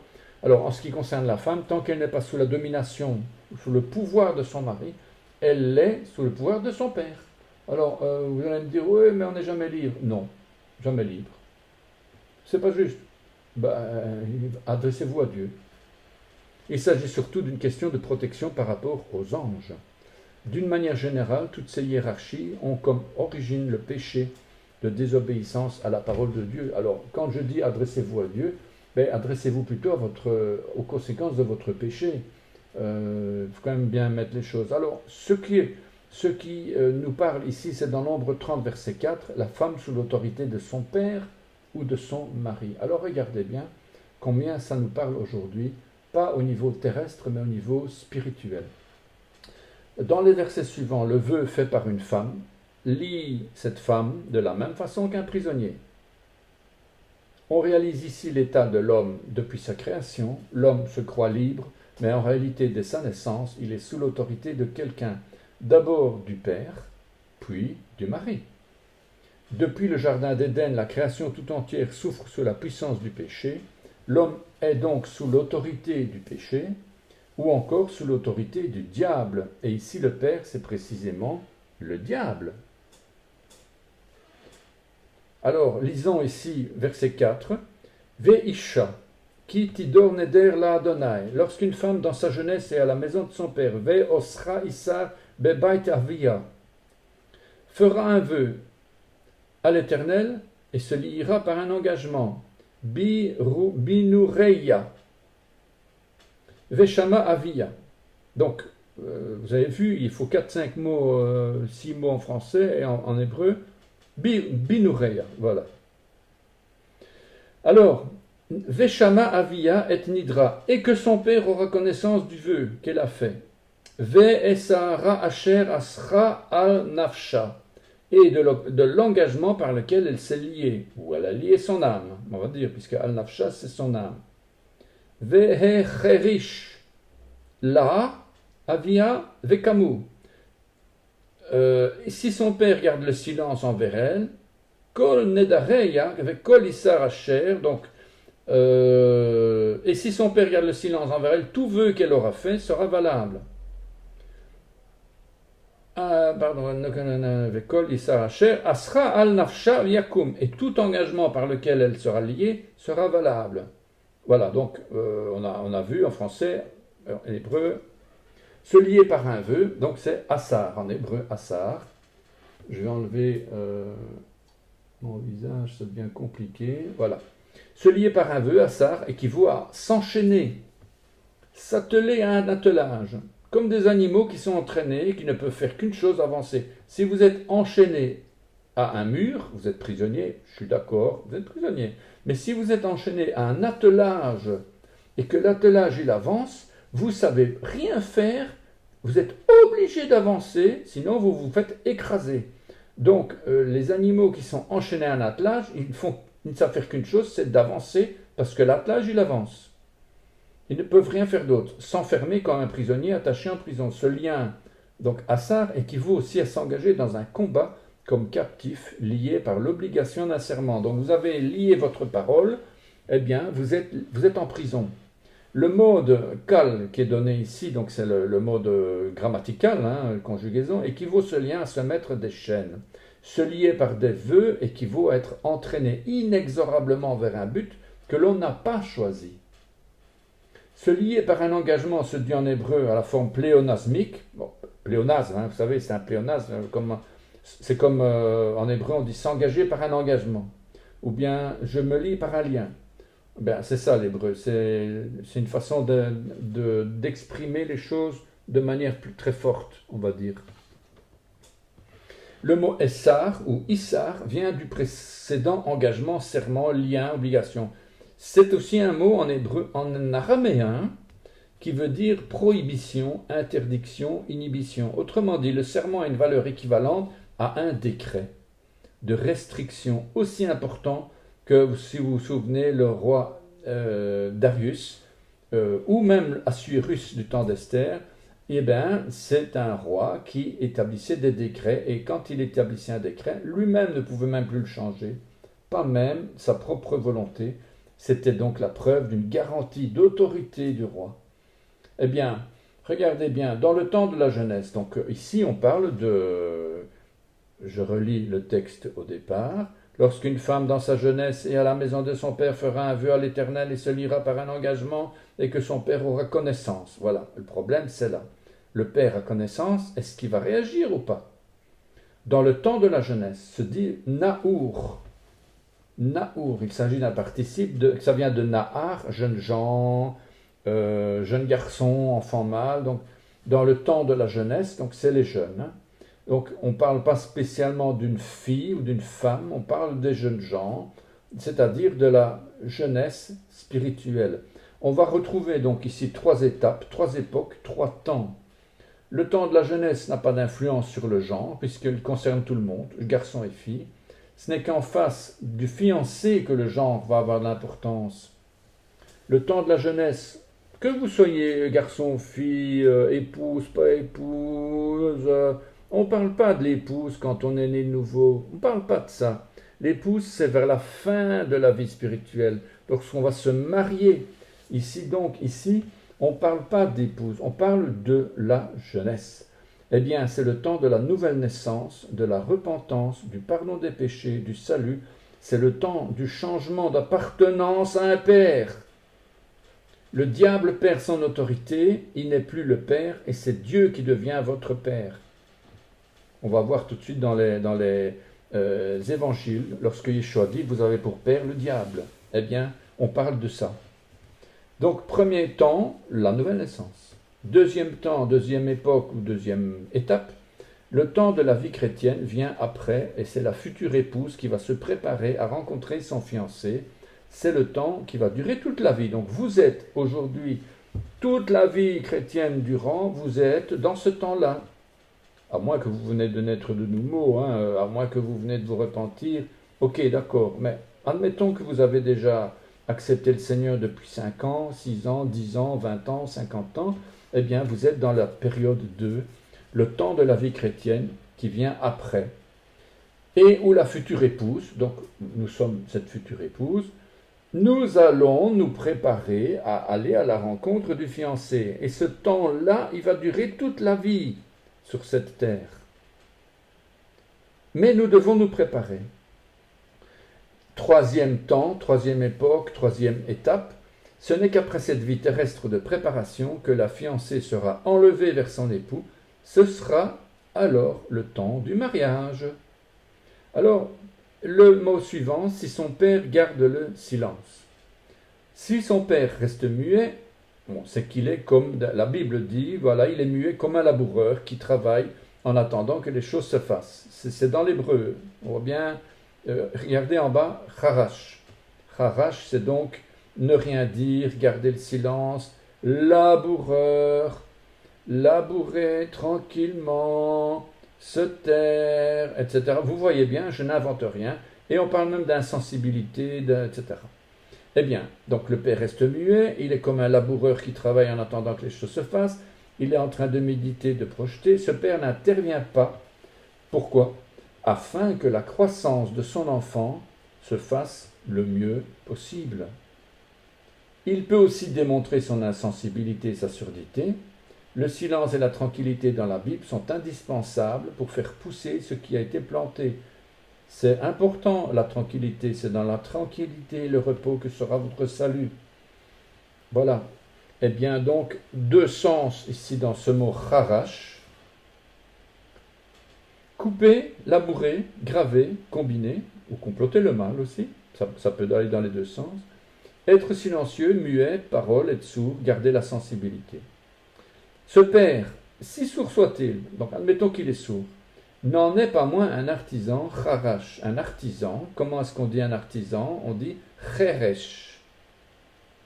Cheresh. Gravé, sculpteur, sculpté, forgeron, charpentier, ouvrier, fabricateur, graveur, guerrier, habile à détruire aussi. Voilà, donc on voit vraiment, Dieu est en train d'être le Père, il est en train d'être celui qui va fabriquer, qui va créer. Ensuite, l'engagement par lequel la fille, donc la femme, s'est liée. L'engagement par lequel elle a, donc le verbe, le mot c'est Ve'esahara asher asra al nafsha. L'engagement par lequel elle a lié son âme. Ça démontre que cette fille a engagé Ve'asra sur son âme, al nafsha. Al nafsha, ça veut dire sur son âme, un engagement asher asra.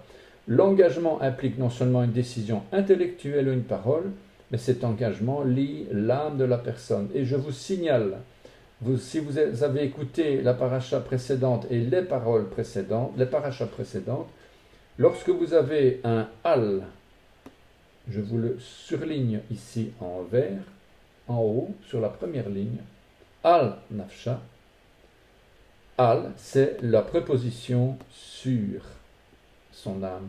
C'est une préposition de domination, d'autorité. C'est une préposition qui est utilisée pour dominer spirituellement. Lorsque Joseph délivrait ses frères, parce qu'il sait ce qu'il a fait, il a délivré ses frères d'un esprit d'endurcissement, et il a dit, à un moment donné, aux Égyptiens qui étaient dans la pièce, il disait, sortez au-dessus de ma tête. Sortez du dessus de ma tête. Bien sûr, on ne croyait pas à ces choses-là, on disait, les personnes doivent quitter la pièce, je veux rester tout seul avec mes frères, ok, on comprend, mais l'hébreu montre que, en fait, il est en train de chasser les démons qui étaient sur ses frères, en disant, sortez de dessus, et le mot al se retrouvait. Et donc ici, la fille a engagé sur son âme, spirituellement, un engagement, et vous voyez bien que le père peut annuler les engagements, et le mari peut aussi annuler un engagement qui est sur l'âme de sa femme, ou si c'est le père, de sa fille. L'engagement implique non seulement une décision intellectuelle, une parole, cet engagement lise l'âme de la personne. Et cet engagement sera valable, donc ce que le père va faire, ou ce que le mari va faire, c'est un engagement qui sera valide, qui sera valable. Cum, c'est valable. Donc, cet engagement sera maintenu, établi, confirmé, supporté. Donc, on voit bien l'importance de ce que le père représente pour une fille et ce que le mari représente pour une femme. Et ce n'est pas parce qu'on est né de nouveau que ça a changé. Aujourd'hui, l'importance du mari sur la femme est fondamentale devant les anges, devant les démons, devant les puissances célestes. Donc je vous invite vraiment à lire votre Bible et à croire ce qu'elle dit. Et vous aurez plus de bénédictions que vous n'en aviez peut-être jusqu'auparavant. Et voilà ici la suite au verset 6. Mais si son père la désapprouve, le jour où il en a connaissance, donc ve'im eni aviha ota, donc voilà, ota à elle, hein, Ben yom shameu kol, donc le jour où il en a connaissance, kol nedarea ve sareya, asher asera al nafsha. Et donc, tous ses vœux et tous les engagements par lesquels elle aura lié son âme, puisque c'est ça qui est écrit, puisqu'elle se sera liée, non, elle aura lié son âme, n'auront aucune valeur. Autrement dit, les démons, ils peuvent courir, ils peuvent danser sur leur tête, Satan peut danser sur sa tête. Le père a décidé du contraire, c'est fini. Il a délié sa fille parce qu'elle a été désapprouvée de son père, parce qu'elle a fait une bêtise et son père désapprouve et donc il dit non, ce n'est pas valable. Idem pour le mari. L'Éternel pardonnera, ça là, une racine primaire de pardonner, donc donner le pardon. Voilà, donc vous voyez des choses vraiment superbement intéressantes, selon moi évidemment. Hein. Alors, ça fait, quelle heure il est 22h24, on va clôturer parce que je ne suis même pas arrivé à la moitié, puisque vous voyez en haut 23 sur 59, en fait c'est 56, j'ai 56 pages, j'en suis à la 22, donc vous lirez, je vous invite vraiment à lire ce document. Ce sont des lois que l'Éternel prescrit à Moïse entre un mari et sa femme, entre un père et sa fille, lorsqu'elle est dans sa jeunesse et à la maison de son père. Alors, la suite, que penser des vœux proférés inconsciemment par un enfant de Dieu né de nouveau? Vous lirez aussi. Dans l'Église, la Bible ne change en aucune façon que l'on soit dans l'Ancienne Alliance ou dans la Nouvelle Alliance. Par contre, sans vouloir dépasser le cadre d'autorité de la Bible, on peut tout de même considérer qu'en Yeshua, les choses sont différentes au vu de l'aspect symbolique que représente dans les Écritures. Lorsqu'une femme, dans la maison de son mari, fera des vœux, ça signifie quoi? Bien sûr, ça signifie ce que je vous ai dit auparavant. Autrement dit, elle a fait de l'occultisme, son mari va annuler. Ok. Mais maintenant, la femme, c'est l'épouse. La femme dans la Bible, c'est l'épouse du Mashiach. C'est l'épouse de Christ, on va dire. C'est, quelque sorte, c'est l'assemblée du témoignage. C'est l'assemblée qui se trouve dans l'Église et qui est le témoin, celle qui est née de nouveau réellement, celle qui a vraiment reçu l'Esprit Saint. Puisque vous savez que dans l'Église, on peut avoir des gens qui sont païens, des gens qui sont nés de nouveau, des gens qui sont nés d'eau et d'esprit. Donc, on peut avoir toutes sortes de gens. Eh bien, ici, c'est l'épouse, vraiment celle qui est le témoignage. Elle fera des vœux dans la maison de son époux, Yeshua. Alors, l'annulation des vœux ne peut se faire que par Yeshua. Son mari peut ratifier et son mari peut annuler tout vœu. La seule vraie option qui reste à l'Église est d'interroger le Seigneur et d'attendre sa réponse. Aucune autre option ne peut être envisagée pour annuler un vœu. Il est alors probable que l'annulation doive se faire publiquement, puisque la femme ne représente pas une personne fautive, mais elle représente l'ensemble des croyants. Alors, la femme en tant qu'épouse du Messie, sous l'autorité de son père, vous savez que le père, à ce moment-là, avant d'être épouse du Christ, elle était la fille du diable, hein, c'est comme ça. Tous ces passages vous le montrent. Et après, elle va devenir, sous l'autorité du Messie, épouse du Messie, sous l'autorité de son mari, et elle sera délivrée. Un changement devra s'opérer. La jeune fille ou la vierge qui représente le peuple de Dieu ne sera plus sous l'autorité de son père, le diable, mais sera automatiquement placée sous l'autorité de son mari, Yeshua. Vous voyez, moi je crie Alléluia, et dans mon cœur je crie Alléluia vraiment, quoi. C'est incroyable comment Yeshua a fait de nous son épouse, pas seulement ses enfants, ni ses amis, mais vraiment son épouse. Alors, les péchés des Madianites, vous lirez. Ensuite, les fils de Ruben et de Gad ne veulent pas de Canaan, vous lirez. Alors ici, on passe à la deuxième paracha, Massé, l'étape. Vous lirez. Le parcours des enfants d'Israël depuis la sortie d'Égypte jusqu'à l'entrée dans le pays de Canaan est récapitulé avec toutes ces étapes. Massé. À la frontière, Dieu prescrit à Moïse les règles de la conquête, les frontières de la terre promise, la répartition des terres entre les tribus, ainsi que les cités à donner aux membres de la tribu de Lévi, ceux-ci n'ayant pas d'autres terres, car Dieu est leur héritage. Il faut également établir les villes de refuge où le meurtrier involontaire doit se rendre afin d'être à l'abri de toute vengeance, en attendant d'être déféré devant un tribunal compétent. Les filles de Tselophrad reçoivent également leur part, on l'a vu la semaine passée, cette particularité assez unique, on va dire, et qui représente d'ailleurs les filles, l'Église, les filles, l'épouse de Christ ou l'épouse, les filles qui sont assimilées plus à un peuple mais à une assemblée. Les mariages entre tribus sont interdits jusqu'à nouvel ordre afin de respecter leur part d'héritage. Voilà, Massé, ça veut dire les étapes, et c'est le second mot et premier distinctif de la paracha, donc c'est la 43e section, 43e paracha. C'est donc nombre 33.1 à 36.13. Et voilà, donc ça, je vous invite à lire cette paracha vous-même si vous l'avez déjà reçue. On parle de la responsabilisation collective, voilà, symbiose, prendre la place de Dieu, etc., engagement personnel et contrat, énormément d'informations, l'amour et la fidélité de Dieu. On parle aussi de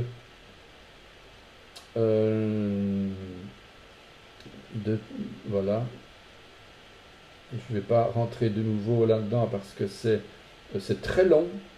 On parle aussi pour Dieu, donc les étapes, c'est pour Dieu le listage systématique des étapes, tellement c'est important qu'il faut l'écrire. Il y a une paracha, pourquoi?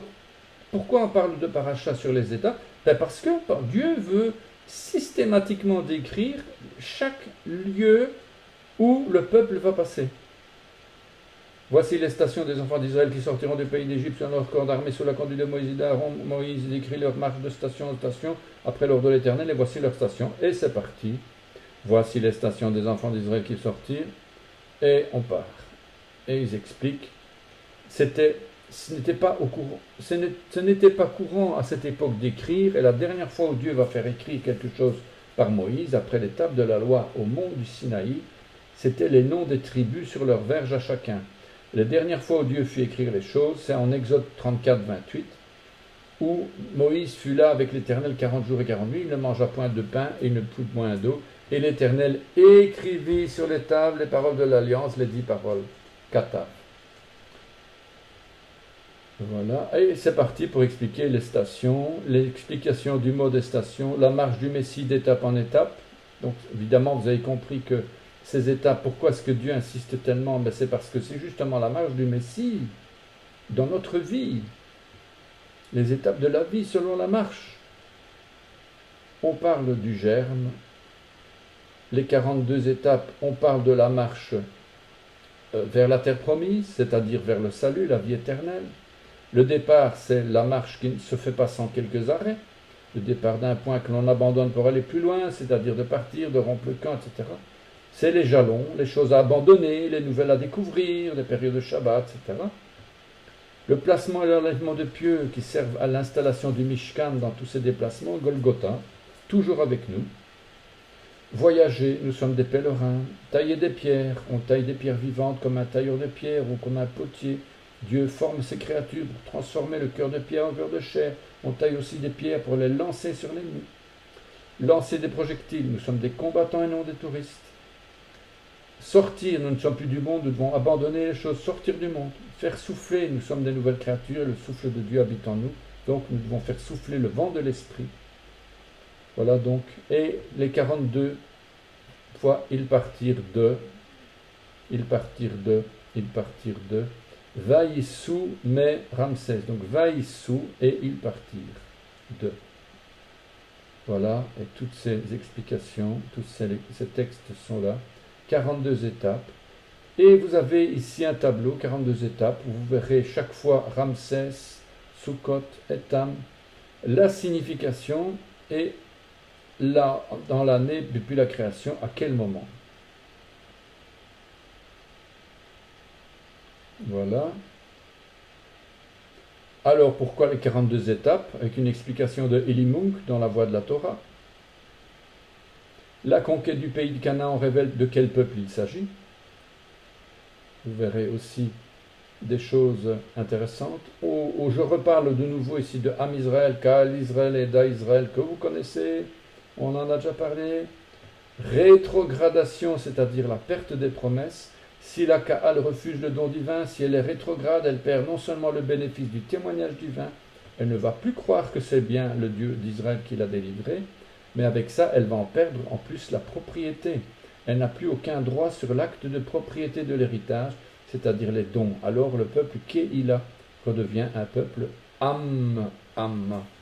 La désobéissance et le refus de prendre l'héritage aura comme conséquence d'être traité par Dieu comme le serait n'importe quelle autre nation païenne. Et il arrivera que je vous traiterai comme j'avais résolu de les traiter, verset 56. Et on parle aussi des limites d'Israël, les villes, et on parle des villes refuges. Je vous signale d'ailleurs que on a mariage au sein du même, on parle aussi de mariage au sein d'une même tribu. Voilà, donc tout ça, je ne sais pas vous donner ça même pas en 2 heures. C'est tellement long aujourd'hui. Mais vous voyez que cette paracha est très, très importante. Et j'ai édité un document sur les villes refuges où on parle de celui qui poursuit, donc le vengeur de sang qui poursuit le criminel. Voilà, donc je vous signale, donc si vous n'êtes pas encore abonné pour recevoir la paracha sur votre boîte de réception, votre email, donc je vous invite à envoyer un message vide à l'adresse indiquée, parachaliste-subscribe, donc subscribe en anglais, @betheshua.org. Donc vous envoyez un message vide, avec rien en objet et rien dans le corps du texte, uniquement vous indiquez parachaliste-subscribe@betheshua.org, et c'est votre adresse email qui va faire le reste. Autrement dit, vous allez recevoir un message de confirmation, vous devrez confirmer, et vous serez inscrit automatiquement dans la liste pour recevoir cette paracha par email complètement, donc le document en PDF, donc un document en PDF. Donc ça c'est donc la paracha. Alors qui suis-je? Nous sommes une assemblée messianique Beth Yeshua, donc nous sommes une assemblée et nous nous réunissons chaque Shabbat à 16h. On avait dit 15h30, mais on a rechangé, donc nous nous réunissons à 16h. Nous avons nos parachutes en temps normal dans l'année. Nous avons nos parachutes le vendredi soir, comme maintenant. Et la Haftara. Alors, c'est quoi la Haftara? Eh bien, la Haftara, ce sont les textes qui sont commentés. Et je vous les donne ici. Donc, voilà. Haftara. Jérémie 2, 4 à 28, Jérémie 3, 4, 4, 1, 2, Josué 21, 9, où Josué établit les villes refuges, d'ailleurs, on parle de ça. Mais donc, au début de... voilà, ici on a le total. Donc, vous avez Haftara, Jérémie 1, 1 à 2, 3, 2, 4 à 28, 3, 4, 4, 1 à 2, Josué 21 à 9 et Psaume 77. Et dans le Nouveau Testament, la Brit Hadasha, la Nouvelle Alliance, vous avez Marc 6, 14 à 20, Matthieu 23, 1 à 39, Marc 6, 21 à 27 et Matthieu 24, 1 à 25, Marc 24, 1 à 25, 46. Voilà. Donc, ça c'est donc les documents, le texte.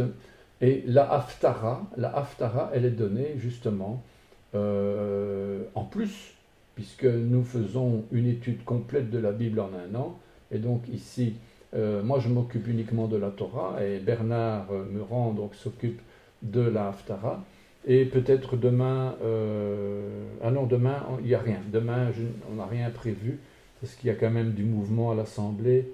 Nous avons des travaux, on a changé la technique, on espère que le culte fonctionnera normalement, donc on essaie d'arranger les bidons. Donc, mais demain c'était un petit peu juste pour diffuser la paracha à midi. d'autant plus qu'on n'avait pas eu de Haftara cette semaine-ci. Alors, j'avais commencé à préparer la Haftara, mais je n'avais pas eu le temps, on a eu des travaux à l'Assemblée. Alors, je voulais encore vous montrer quoi. Alors, vous écoutez la voix de l'Israël messianique. Je vous rappelle tout de même que nous faisons partie d'une association, l'association sans but lucratif, la voix de l'Israël messianique. C'est une association qui a des statuts et qui diffuse aussi des études bibliques. Et notre but, c'est d'annoncer Yeshua au peuple juif.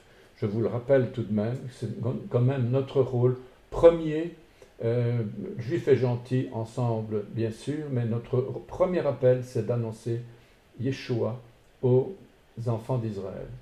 Voilà, donc je n'ai rien d'autre à vous ajouter. Si vous êtes intéressé par les cours d'hébreu aussi, vous pouvez aussi écrire à cours-hébreu-betieshua.org. Voilà, comme ça je vous ai donné la totale. Alors voilà, donc je retire ceci. Et pour ceux qui se demandaient qui je suis, eh ben, moi c'est donc Jacques Sobeski et je suis de l'Assemblée Beth Yeshua, La Louvière. Voilà, donc je ne sais pas s'il y a des questions sur le chat. Je sais qu'il y a beaucoup de gens qui ont écrit, mais voilà. En tout cas, je vous souhaite en tout cas à chacun un Shabbat Shalom. Il est quand même déjà assez tard et je vous remets les salutations de tout le monde à l'Assemblée et on se voit demain à 16 h. Bonne soirée à tous. Shalom, shalom.